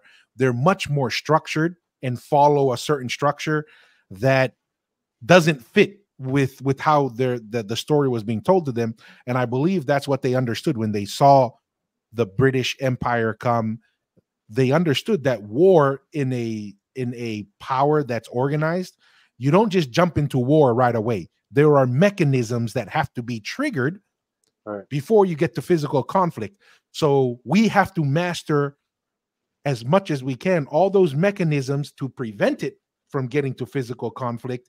And that was why building a constitution was so critical, organizing a self-governing government, putting together codes of law, and really highlighting the fact that, hey, we are an organized kingdom, and because of that, we can now have treaties and pit the powers against each other. And so that is a result of thousands of years of quote unquote, I like your name, Kava University, of our ancestors understanding there are ways to manage dangerous situations that don't always have to have physical conflict. If I'm having problems with an island in Hawaii, I don't always have to go and ship my warriors over there. We're going to marry someone over there, right? And we're going to establish the relationship and reinstall order in that fashion. I don't know. That's just some thoughts that came out. I don't know what you guys think on that. No, my thoughts on that too. Just with the whole shifting the battlefield, because to me the reason why Tonga was able to preserve our sovereignty was because our kingly lines. You don't like. I think it was Tui Tonga Pau when Captain Cook comes Oh yeah. to Tonga, right? Tui this is the only, and I think Captain Cook even says that he was the only person in the Pacific or in Polynesia, than any islands that he's visited, that somebody asked him to the question, "What are you doing here?" And that's a level of a place that the Tuitonga has been around the Pacific. He hasn't seen your kind of people come, right? Because he's been around He's and a colonizer. colonizer, right? He So knows the colonizing Hey, they swept structure. the ocean on that one, man. yeah, They swept it so clean. so obviously, right, the Tuitonga has passed that line. Then they created the Tuihatagalawa line, which is the younger brother of the Tuitonga. Then it's the Tuihatagalawa's son, Ngata, Mhm. creating the Tui Kangupolu. So obviously these knowledge have been passed down. So when it came to Tupo the first, when he's shifting it, and he's had some good palangis that were really Advisors. helpful, Yeah. advisors. I think Shirley Baker comes to my mind, Tua, that Mhm. really helped Tupo the first set rules. He said the only way to beat the palangis in their game, you've got, like what you meant, you got to create laws, you got to create some structure of a constitution, because many of the colonization that happened in the Pacific were all because, I think we talked about in our previous episode, there was no structure to anything. There was nothing written down. There was nothing. So the Bangis would just come, create their government, and everybody just fell in line, and they just created a new nation within that Polynesia. But Tupola the first, knowing that this was going to important to establish, but not only that, he even upped it up more to secure Tonga's independence. Was he did everything in Tongan. The Constitution Mhm. was written in Tongan. I'm living here in New Zealand, and they have this treaty called the Treaty of Waitangi, which the Maoris and the British kind of came, a treaty of preservation of their land. But it was written in English Yeah. and Maori. So when you create two separate language, then you have certain people believing in one treaty that they think they're keeping. Then you have the Palangis believing in the English version that they're keeping, and then even come to now, they're still fighting now, and it's still under Damn. British. It's still under British They, rule. they I believe tricked the them, huh? Hawaiian. I believe the Hawaiian Constitution was written in English too. Too. I don't know if you was it written in English or Hawaiian or what. What? I'm not sure. I'm not sure. I think because it was the same constitution that was shared with Tonga, but with one significant change. The only significant change is when Tupo the first went to Australia and saw the Aborigines not have land, Yeah. right? Where when he saw the Aborigines and the poor person in Australia not have land, he understood, oh Yahweh, our constitution has a fatal flaw. And that is who owns the land makes the rules. That's what happened in Hawaii. Though we Yeah. have the same constitution as Hawaii, the foreigners went and bought the land, and eventually that's where the power lies. Yeah. Right. And so when Yeah. he came back from Australia, one of the first things he did was you can only own land if you're Tongan. If you're not Tongan, you can't own land, and that boxed out Right. the exposure of losing your power because of owning land. And then also, like you were saying, it was written in Tongan, very Yes. difficult for the British to navigate at that Yes. point. Well, then the thing is, you just keep it everyone in the same. Everyone's understanding. You're not creating, this writing with, the Europeans were very masterful in writings and stuff. So, I don't know. I'll do some more research on that if the Hawaiian Constitution was written in Hawaiian or English. But Let me for look some that up reason, while you I'm guys are think, talking. yeah, I'm thinking it was written in English because Shirley Baker was kind of helping to the first, translating and making it in Tongan. But to me, to have that idea and no one else in the Pacific, that's a reflection, and also furthers our claim that Tonga, especially Tonga Tapu, was the headquarters for the Mhm. Polynesian Empire. Because you don't get this high level of thinking and knowing how to lead unless you didn't have a Tui Tonga Empire, headquartered in Tonga. But that's just my thoughts. When you, of course, we're not going to beat them militarily. We don't have the resources to fight them, but we had to take it in a way of politically kind of outmaneuvering. But those are just my initial thoughts just Okay, on quick that. chat according to Chat GPT. So that will be my backdoor exit if it's incorrect. But according to Chat GPT, let me just put it up here and share so you guys can see it. The Hawaiian Constitution was written in both See, Hawaiian and English. that's the weakness right there. because you're gonna allow two different race to try to think. One's interpreting the one to, because here's the example of the Maori one too. The Maori version says in the translation in the Maori language, saying that the Queen of Victoria, she was in charge in that time. Mhm. She was going to be the governor of the lands of New Zealand. But then the English version says they surrendered their sovereign to Queen Victoria. You Yeah, see the difference? And that's yeah, Damn. why you don't have two languages, because when you get two people just different causes races, confusion. one is thinking, no, we've kept to our treaty. The other one's like, no, you haven't. You're buying up all our land. But then the Balangis are saying, no, you gave up your sovereign to Queen Victoria. And then now we have all the chaos right now, and British took over New Zealand. Well, And exactly. it- That so really it's like there look was at that. no treaty because this is who can Yes. enforce which treaty. And the guy with the bigger gun, Right. the guy with Right. the bigger gun, quote unquote, England says, well, you're gonna follow my treaty or else. Yes. Right. Yeah. So it looks like the Hawaiians and the Maoris kind of did the same thing, had an Yeah, English and Hawaiian version. because the Yeah. Tongan constitution was only in Tongan. Correct. Correct. That's crazy. Kamehameha, come on. Not just joking. Yeah. So Although yeah, the Palangis weren't new at it for sure. Yeah. exactly. I mean, They were dude, professionals. Yeah. even for me now who speaks English, you got to get a lawyer because these lawyers, man, they throw words out there and you're like, what in the world are we talking? Are we sure this is English? Because Right. I have no idea what's going on when I look at this stuff. Yeah. No, interesting. Very interesting. Mm, mm. No, I was gonna ask Lolo, is there anything else with the Mariner accounts that you're discovering that's in your second time kind of reading? Because I know you're still doing your series and stuff. Anything new or anything that's interesting or anything else? I wanted to take find names. Right. There's so many names in here, and I wanted to document all the names just in case somebody heard a name that they're familiar with Hmm. and have their own history, right? And there's a lot of names and a lot of names that exist today, like Fili Moyatu. I know some Fili Moyatus. Obviously we all know some Finaos and some Tubos. Mm, mm, Whether or not those families are tied together, and I know it's confusing because of the polygamy thing. Um, but yeah, man, I guess I'm excited to document everything, you know, just so that we can kind of see what was in our past. mm. Not So 100%.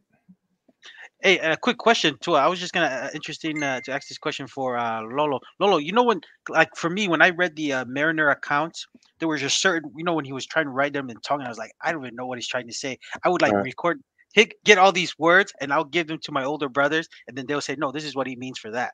This is what he right, means for that. Did you just figure it out right, on your own, or did you have somebody that you went to, or like, what is Mariner writing this time? I'm not picking it out. right.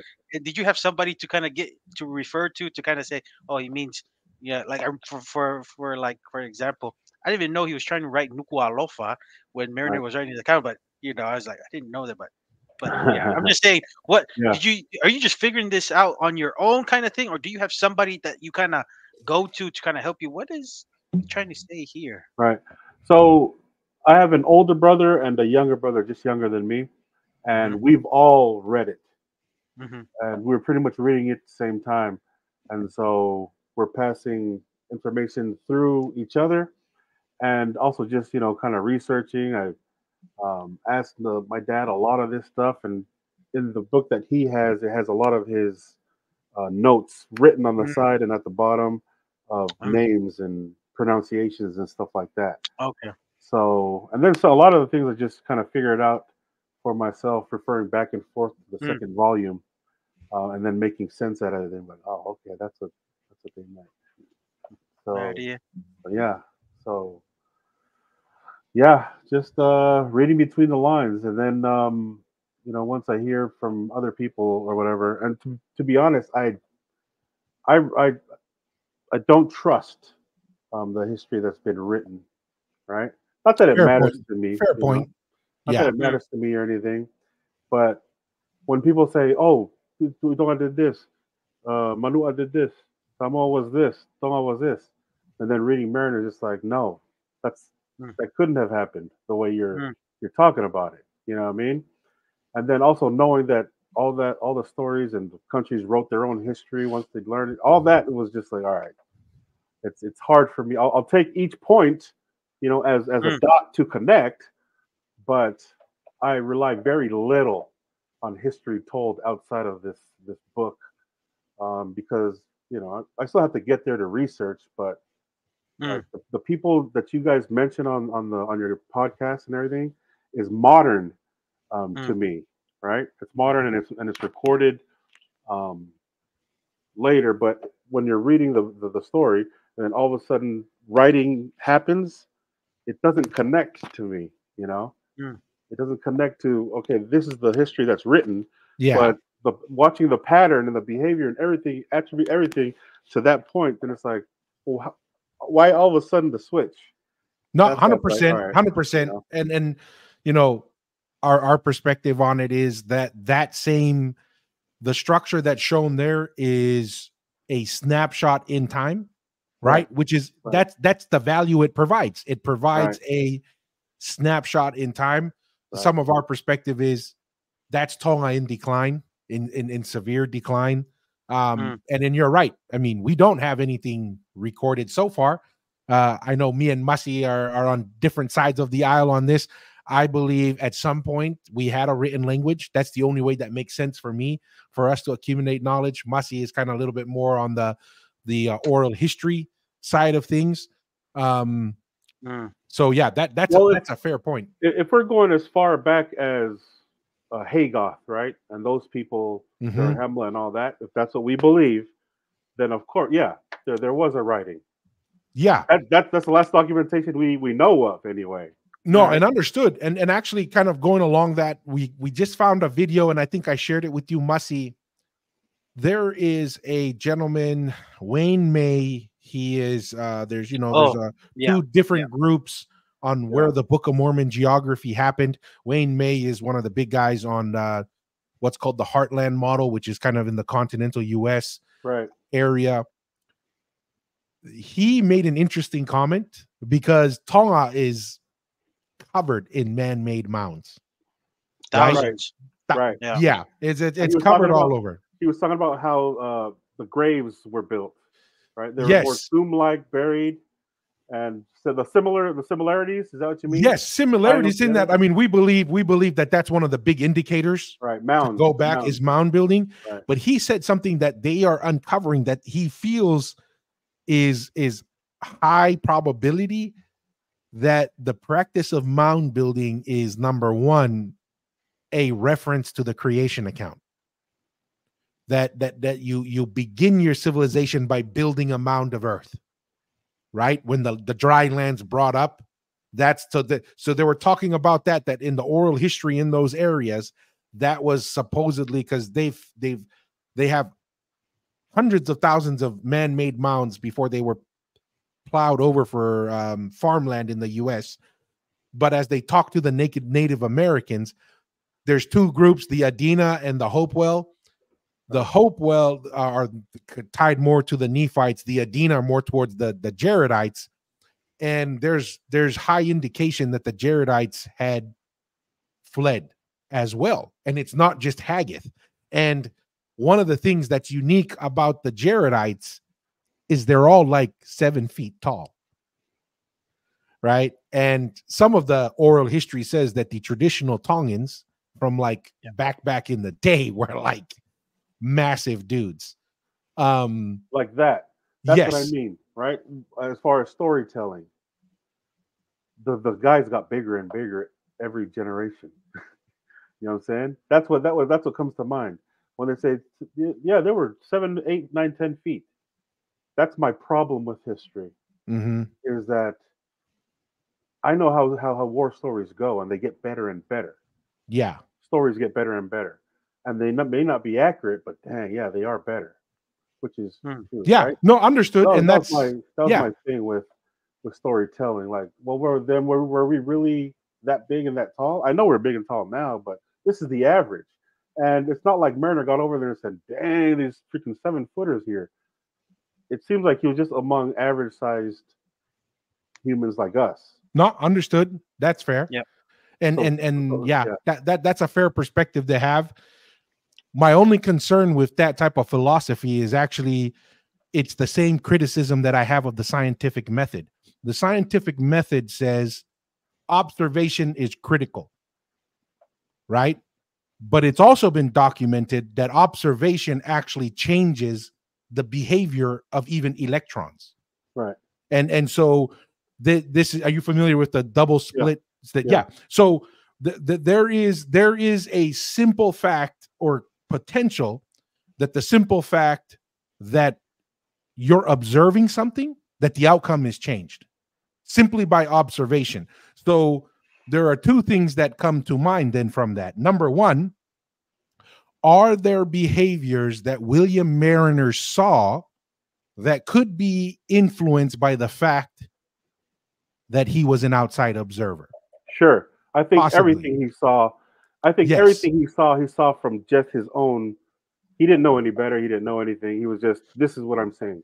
All right. Yes. But I'm going a little bit further than that, that the simple fact that he was present changed the behavior of the individual. That's a potential possibility. So what I'm saying is when you add observation, electrons can behave differently.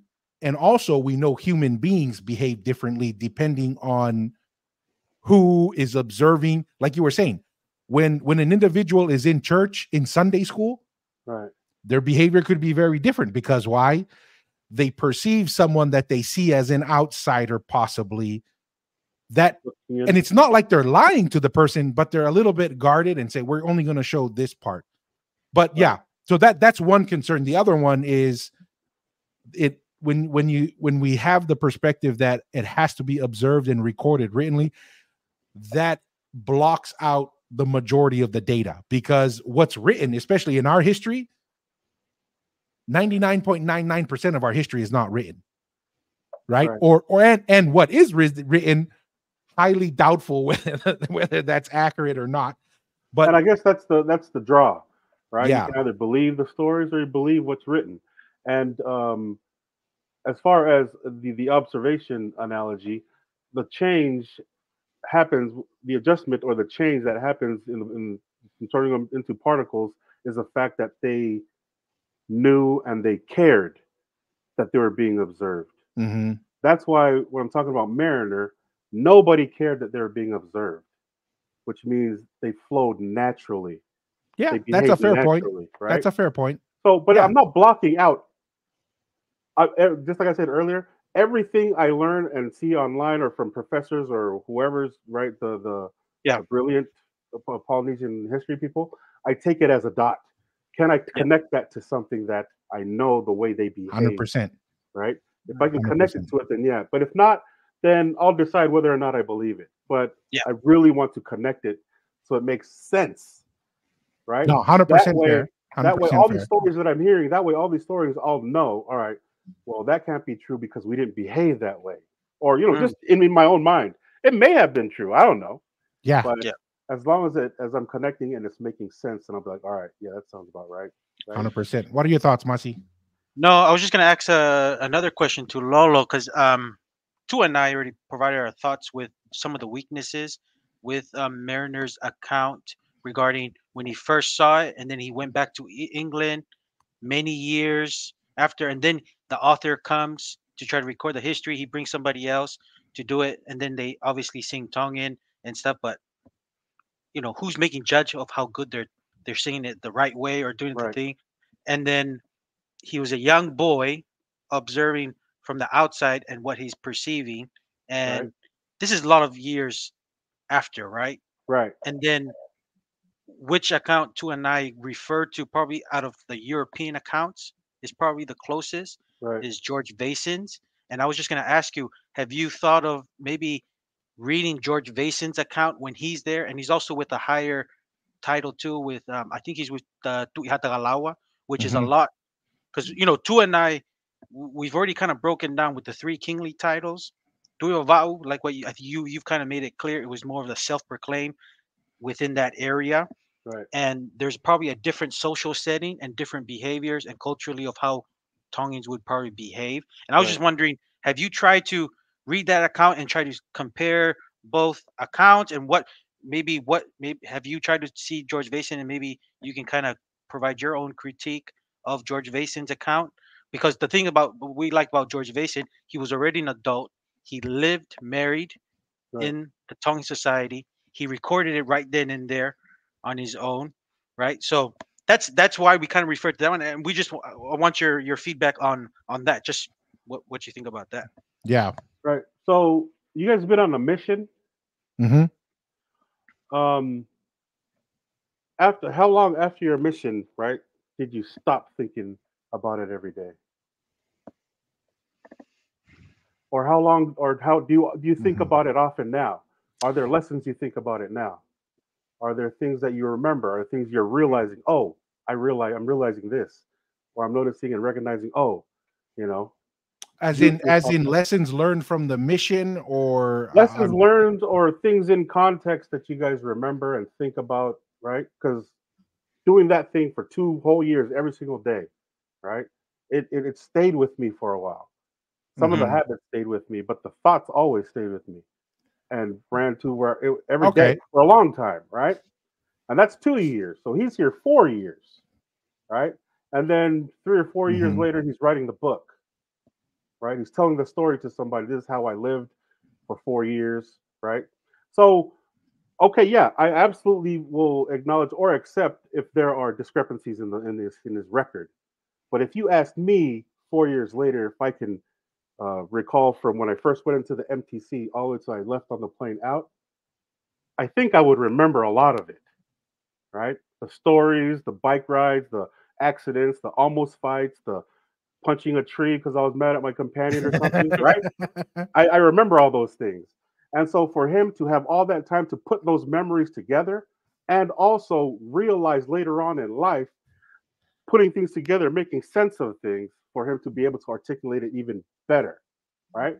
So I consider, yeah, that he may be often wrong because I do think he was often wrong, and I can see something that he can't because I know the culture the way I know it. But at the same time, he was that close to it to where it's hard for me not to believe him. Yeah. And it's not like entirely, oh, he was right, no, everybody else is wrong. No, his description of it is as close as we Mm, can get it without him having to make it up. You Yeah. know what I mean? So Yeah. I think we all agree that he seems pretty sincere. yeah. Um, I think one of the questions, what the question is kind of geared more towards, is from a perspective of a young boy. The way I saw the world, even 14 compared 7 to. years ago, 5 years ago, is very different from my perspective of the world today.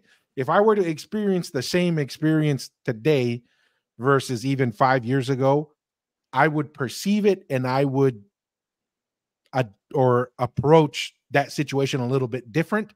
But that doesn't change the value of the right, of What the you the saw. experience, because what he saw, Right. there is someone punched a tree or someone killed a dude. That is kind of like a timeline fact. Now, right, the motivations or the thinking process or what led to that, for a 15-year-old versus a 30-year-old, they could have totally different perspectives of sure, whether that's justified, whether that made sense or not. And so, yeah, it's a different way of saying, you know, what was the ability to get closest to the Tongan, quote unquote, Tongan experience, because right, both cannot get there, whether it's Vason or Mariner. And the question is, what do we think? And I lean more towards, if we were to have a more comprehensive one, especially in regards to socio-political power. Number one, I think Vason was like what, 60 years before, 30 years Mm, before, much earlier. Well, much much earlier earlier. than. Yeah, because the Muriki Haamea, who was George Vason's best friend, was the last Tuiha Takalaua. After Muriki Haamea dies, and this is because of the fracturing, right? Yeah. Now everything has become militarized and politicized. Nobody wants to reinsert the Tuiha Takalaua because everything is already starting to fracture They were getting assassinated into, and stuff. yeah. Yeah. So assassinated. this language right here, right? The Tagalawa and that Uh-huh. language, right? It's never. I haven't seen it in the book, right? But are those Tongatapu terms? No, no, yeah, Yes. yeah. Yeah, it's Those are the national. king. It's It's national. Tongan and it's Right. specifically in And Tongatapu. Yes. right. And I've heard it in all of that. But it'd be good to have somebody who has a history from that information because he didn't talk about it in Hapai, perhaps because nobody was messing with Hapai anyway. Finau was attacking Tonga all the time, right? And so that part of history, that's right, that's on that side Yeah. where he doesn't Well, it mention it is over it is here. written down in George Vason. That's the only place where it's Right. written down. Is Oh, George he said it in Vason's best Tongatapu? friend. Yes. Yes. Okay. George Tongatapu. Vason was on Okay. Tongatapu. So George Vason's best friend was the Tuiha Takalawa. That's Oh, who okay. Yeah. gave him the land. That's who gave him the land in Kauai and said, you can be on this land and you can farm it and you can do whatever you want on that land because the Tuiha Takalawa gave it to him. And no, and another reason why Mariner during that time didn't know too much about Tongatapu and stuff because they were always in civil war. I think we're talking how many years Tua was like Tongatapu like in civil war, and that's why George It's a Mason couple hundred even years. left. It almost 200 to 300 years 200, of 300 years. assassinations and civil war. Tonga was a mess. Yeah, Tonga was an Tongatapu. absolute mess. Right. And George Mason only left because his life was gonna get taken away because of the civil war that was happening to Tongatapu. He found a British ship vessel Yeah. coming. He forgot. He even forgot how to speak English and stuff. They thought he was a savage Tongan guy when the British came, and he got in and he left because the civil war in Tonga was so bad that he was gonna lose his own life too. But Yeah, and with yeah, Muri Kaamea being killed or dying, he had no one to protect him anymore. yeah. And I'm pretty sure. No, I was gonna say the George Vason does say the Tui Hatagalawa too, right? In his Yes, accounts. yes. Yes. Yeah. Okay. And so perfect. Hey, I think to close it out, I have a video that I want us to kind of watch and react to. And this is I think she's a influencer. I don't quite know her name. She's out of Arizona, but she's giving some feedback on a video that she saw, and I wanted to get kind of this team's kind of response to it, and it has to do with the idea of what we think is the American dream. So she'll kind of talk, I think, on the context of the video that she saw, if I understand correctly. Hopefully I got the right video here. Let me just play it here. Oh, maybe that's not it, but let me try and find that video. But maybe I'll just give a summary. You guys know, I think the guy's name is Doug Fiafia. Yeah. He's running for a political office, and I think she was responding to a video that he did. Wait, we're running a political office in America, Tua? In Utah. He's in Utah. Oh, yes. Republican or Democrat? That's a good question. I don't know. He's Republican. Oh, okay, that's good. That's good. Okay, I got the video here. It's 6 minutes. I thought it was the shorter one, but it's her response to that. And really, I want us to have like a close out the discussion here. Is what exactly did he say? He was kind of talking about how we need to aim higher as a people, right? And that if we don't exceed our parents, then we failed because of the American dream. And then I don't think he did it on purpose, but he goes, like, for example, everybody just goes and works at Delta.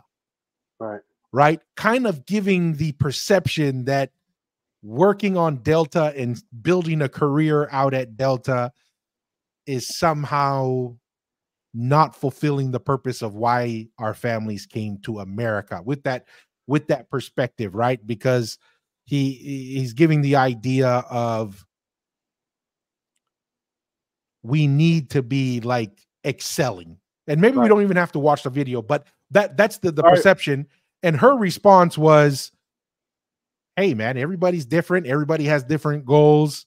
It probably shouldn't have been expressed that way, but what I wanted to talk about is what is everybody's perception of the American dream and the idea that we all have to be excelling at a high level, at a high degree, hitting certain milestones in our lives, versus the sacrifice of our ancestors to come here and the goal of them to provide us a better life?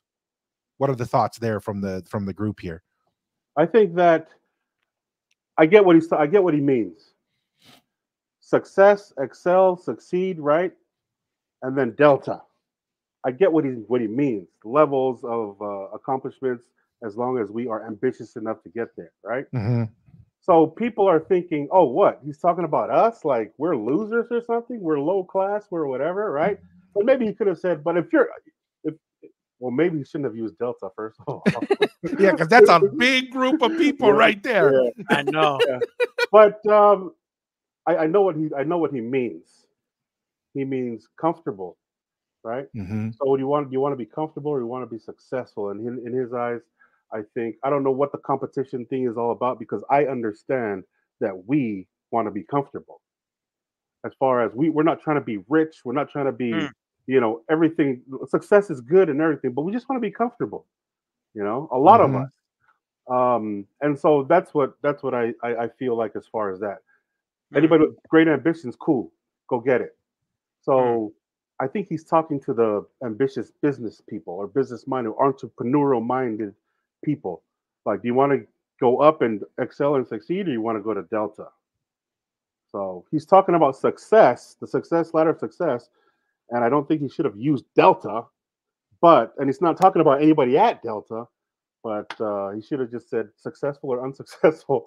But as long as you're happy, that's my main thing because I know Yeah. guys who had businesses and Yeah. business degrees that end up at Delta and they're happy there, right? The Mm. top out's good, the benefits are good. I know a guy who's, you guys know Tari Totao? Yeah. Yeah. Yeah. Yeah, right. He works at Delta, but he's got a business. He's running construction, right? Mm. And so he's doing both, right, across the spectrum because he loves the benefit of flying everywhere. Flying. Cheap And flying. so I know what he meant, even though everybody's like, "Oh, whoa, we at Delta, what? We're not successful or ambitious enough or whatever." Mm-hmm. So I think they're happy. That's all that matters.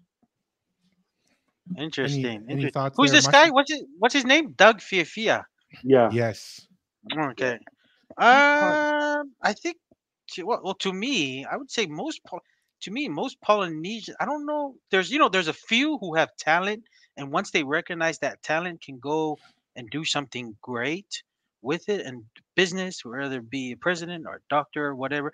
But to me, most, and this is like every generation, most generation, especially Polynesians, Tongans, Samoans, most of them want to be in a position to serve their family and like be comfortable, like be in a position that they can take care of themselves. Like a lot of the Tongans, they would say, "Kolo be gai be fo ima ke ukai, mo fo ima Yeah. be ke uri ki tonga," and that's what makes them happy. And to me, if you can't, if you don't have that perspective of just, to me, Tong- Tongans would do things to serve their family, their responsibility, or their obligation within their family. That's what makes them happy. There's gonna be a few, yes, that want to go more, and that's good. But I think in a Tongan sense, just for what I've been around and mingle around. And I think the Kava circle is probably the best place that you will meet people who run businesses, really wealthy Tongans. You're gonna meet Tongans in the middle class who are just happy and can send a little money back home. Then you meet Tongans who are just, barely surviving and just Right, malo be totongye uhila, and whatever. The Kava place is probably the best place to mix all of that together. But most of the times that I've kind of come around, to me, the dream is, as long as you can do your part in helping your family in Tonga and whatever obligations you have, and also just taking care of yourself, the roof over your head. To me, that's a lot of Tongans thinks that that's success. Because to me, their success is not material wealth or whatever. A lot of their success coming, man, if I can get some money to send for a wedding or for my church that's being built, or they're doing like a fundraiser for the town, and I can send money to for my grandparents or uncles, and then that's our family name. That's what makes Yeah. them happy. So to me, you gotta. It's a little deeper than just saying, oh, the American dream, do this. Many of the generation of Tongans, to me, what makes them happy is a lot different than just doing your ambition and doing whatever. But that's so just my. Yeah. what do you guys think his intentions were? Well, I think his intention was to inspire. You're right. Right. The overall goal, and I think he does. Whether he does mention the American dream in general, because I remember seeing the video, right? Right. But I didn't really think much of it. I was like, Me yeah, neither. all right, no big deal. But then apparently for this young lady, and I mean, she thinks she has like 10,000 followers on TikTok. She a lot of views, and she seems to have some influence, and she has a concern with it. And I was like, you know what, that is a fair point. I mean, I wasn't Right. thinking of that, but it's a Right. valid point, and it made me think. And as I thought about it, I started to recognize certain things, because I start to ask myself, well, what is the American dream? Because the perception that is being shared is the American dream is Jeff Bezos, Elon Musk. But then I ask myself, is that the American dream? And the more I pondered upon it, that doesn't seem to be necessarily the American dream. The American dream is, if you want to be Elon Musk, if you want to be Jeff Bezos, that's an option to you. So to me, the American dream is many times over glorified as, like you're mentioning, entrepreneurship. You have to like shoot for the moon. That is one aspect of the American dream. Really, what the American dream is, choose what you want. Freedom. Right? Exactly. If you want to be a farmer and that's what makes you happy and you're excited with that, the American dream says, be the best farmer you can be, or whatever level farmer you want to be.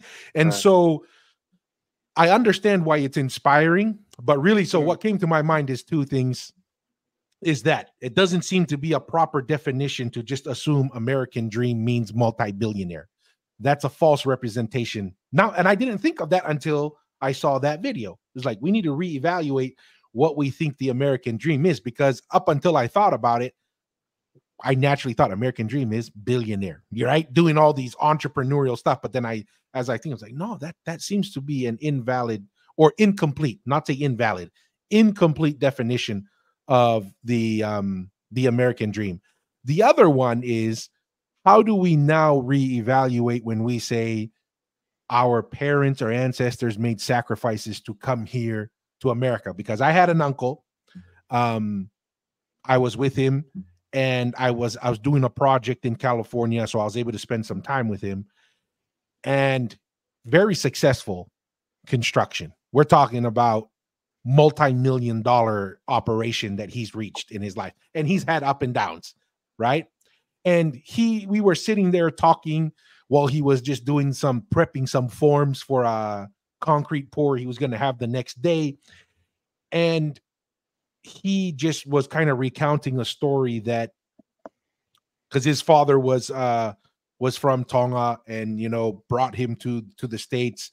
And he said that when he decided not to go to college and to go work yate, that his dad's first time, like when he became like a foreman, right? When he became a foreman in his job, like he was super pumped. He was super excited about it.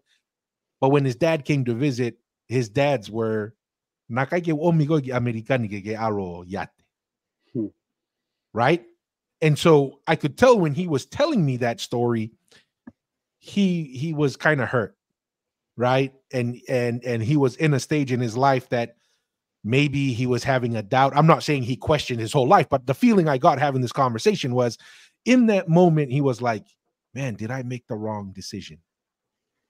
Right? Even though he's had all this success, he's gone up and down, and in my mind, I told him, I said, dude, his dad's passed away. I said, I think your dad would be very proud of you, because look at what you've done. You have taken care of your children. Some of your children have gone on missions. You know what I mean?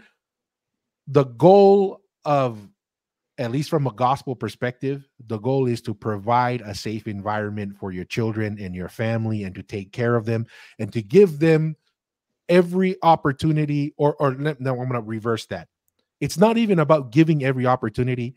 It's limiting critical errors in life so that they can make the choices without being saying, I was subject to oppression, I was subject to addiction, I was subject. As a parent, what you want to do is give your child as fair of a level field to start from, to say, hey, look, I didn't ruin my life by the time I was 15 and I had no other option, right? And so it really made me think about, what is a valid career choice, or what is a valid outcome to say, oh, your parents sacrificed so much for you to come here and all you're doing is working yate? And I said, Right. well, what was the goal? Was the goal for me to come here and be a billionaire, or was the goal, I want to just give my child the opportunity, if they wanted to be Elon Musk, if they wanted to be whatever they want to be, this is the country that gives them that option. Mm. Right. And so when I started thinking about those two things, I said, you know what? The American dream, the dream of our ancestors were the same thing. It was, I just want my descendants to have the choice to become whatever they want to become. And so I thought that that would be a Mm. good conversation to kind of close out on it, is to really like, hey guys, the goal here is to remember, what do you want out of life? Do what's right.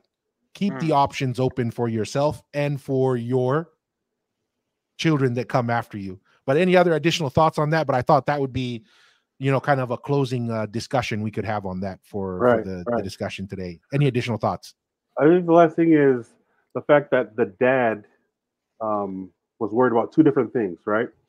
He was he thought that his son was being complacent, right? He just didn't want him to be complacent, which is what he thought. I didn't bring it here yet, Mhm. without understanding that he's successful and he's happy, right? So regardless of what it is you want to do, are you happy or are you complacent? Because I feel like complacent isn't true happiness. I feel like if you're just satisfied, even though you know there's something else you want, then I think you're cheating yourself. Which is why I think what Doug was saying, what he meant, Yeah. you know, like, do you want to be complacent or do you want to be happy? Do you want to make money or do you want to make a fortune? Well, what is it? That's what that's the context I think it was Coming in. out of. Okay. Yeah, because I know him personally, so Mm. I knew what he meant.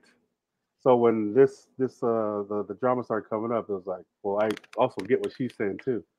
You Yeah. should have said Delta, you freaking idiot. Well, that's part of the learning process of getting into politics, Right, Yeah. right, right? right, It's That's right. a learning, a Oh necessary yeah, learning especially thing is what, now. yes, Yeah, what you say is the same as shooting bullets. You right, don't know what you're gonna hit. right. But Any you know what? addition? Yeah. You know what I think though? I think if that is in, like, because that I feel like that's in my personality as far as I'm going to clown on the Delta guys because I know a lot of Delta guys, right? Then that'd be different, right? mm. Because oh yeah, I know everybody at Delta. Well, he does too. His brother works at Delta, Mm. so yeah, he wasn't. He didn't. I don't think he thought that one all the way through. Yeah. Which, I mean, that's the hard part about getting into politics and even Yeah, doing something like this. on camera. There is always a chance you're going to say something like that, and then everybody picks you Mm. apart. That's just Yeah, you yeah. got to roll with the That's the punches. game. Yep. Yeah, that's the nature of the game. Yep. Any thoughts, Masi? No, I think you kind of really explained it well. American dream is just you can do whatever you kind of want, and just in a Polynesian context, most of that doing what they want to be is if taking care of your family and sending monies home wherever your family may be. And to me, and to me, many Polynesians are happy with that. A lot of the happiness I see in a lot of Polynesians, especially sons and daughters, when they're able to help extended families, grandparents, or something, send money so they know they're kind of being taken care of, or to do something that they care about, whether a village function, church function, that you able to support them. That to me, that makes them happy. So, and that's what the American dream does. American dollar is very good back in the islands. So, stronger than the New Zealand dollar. So I know the American folks, especially the islands that have American families, that helps a lot. They love that green over there that gets sent over there. So, Right. yeah, to me in the Polynesian context, man, like a lot of the Polynesians that I know, that when they are doing well here, they have a roof over their head, their kids are going to school and being fed, and they can send back What more money can back you ask back for? home. A lot Yeah. of them are happy. They're content. Yeah. So your comments must be reminding me of a funny story. So this was one of my buddies in high school, and we were talking on Facebook, and he was staying in Australia, but he was working on the agricultural stuff, you Yeah. know. And he was telling me, it's like, Tua, hey, I had my cousins come on the one of those visa to go work in Australia, Yeah. and Yeah. he said I was working with one of my cousins, and they were out there, they were like cutting vegetables or something and packaging them, Yeah. and he goes, Tua, it was I couldn't help myself. I said, we're sitting there in the Australian heat, you know, Mm. it's hot and we've been working all day. And then he goes, hey, Sione, you remember all those times you guys message me and say, hey, you know, like always sending Mm. me like, send more money. Why aren't you sending more money? And I said, man, and he was reminding them because, you know, just like 4 years earlier, he was one of the guys like, hey, you're in Australia. Why aren't you sending more money? You know, stop being greedy. You know, remember us over here. And he's like reminding them, oh, remember all those easy dollars that you were always, you see, now you know. Now you know. You know where it comes from, man. Yeah. Yeah. Yeah. Yeah. Yeah. It's I'm like, like, well, mahino ato, yeah, eh? Yeah. mahino ay reva, okay que fai ngofua e paanga. Easy. They thought Yeah. it grew on trees out here or something. Yeah. Huh? Yeah. Yeah. Yeah. No, absolutely. That was absolutely hilarious. With that being said, Lolo, want to just kind of share a couple tabs here, just so for everyone. I know we don't have a big viewership here, Right. but we want to just kind of let everybody know. Let me see here. I need to change our positioning here. Kava University here on TikTok. Please make a follow, make a like there. And then we also have his channel here on YouTube called Mariner's Journey, where this is the channel that we're giving our reactions on to Kava University's content. Once again, where we appreciate the content that's put out there. Yeah. Somebody has to do it. Somebody has to make this information more accessible to not just our peers, but once you put it online, it's accessible to all of the people around the world. And so once again, I appreciate your time. Recommend everyone go here and follow Kava University. And with that being said, any last words? We'll give you the last word here, Lolo, for anything you want to kind of mention, and then we'll close it out. No, I appreciate you guys having me, man. I hope we run into each other in the future. You know, as all this progresses, your guys' work and whatever I'm doing, as all this progresses, we'll get together again in the future and talk more. And Yeah. hopefully, I'll be able to find the other stories or the other books of people that stayed over there and Yes. keep The on good building on this research. Yeah, and the Mm. good news, I think the George Vason account may be on Google Books for free to download as a PDF. Oh, Because I okay. do know they did the same for William Mariner. I think George Vason may have been in there, if I remember correctly, because that's how I Yeah. may have read it many years ago. So that's an Right. option. And like again, in the future, always open door, Lolo, Kava University. You know, if Mm. you have anything you want to come in and say, hey guys, you guys want to talk about some topics here, we'd love to have you. We appreciate it. And I think with that, go ahead. no, I think personally, right? Just because it's voting year, I really wanted to know where the politics of the Polynesians are right now. Mm. Where are their Mm. loyalties? And because I'm conservative and I'm a big Trump guy I have, Trump guy. And so I would want to know where everybody's at and where the spectrum is and who's where and why, right? Because Mm. I do know some leftist people, and in my own opinion, I feel like I don't understand that doesn't fit our culture at all, Mm. right? Yeah. Yes. The Yeah. Democrat, the side, and the left, right, liberal, I don't Crazy. identify with. Why are Yeah. these polys following them? In my opinion, now if I'm wrong, I want them to ask me too, and then we can Mm. go back and forth on some of these Good point. receipts. But why would any of the Polynesian cultures be attracted to the Democrat Party in these days? And I think that's just interesting because it's voting season and it has a lot to do with prices everywhere, right? Yes. We all have complaints about prices of things. And so I think that'd be a more modern Mm. approach next time or next conversation to see where everybody's at, Yeah. No, right? No, nice, 100%.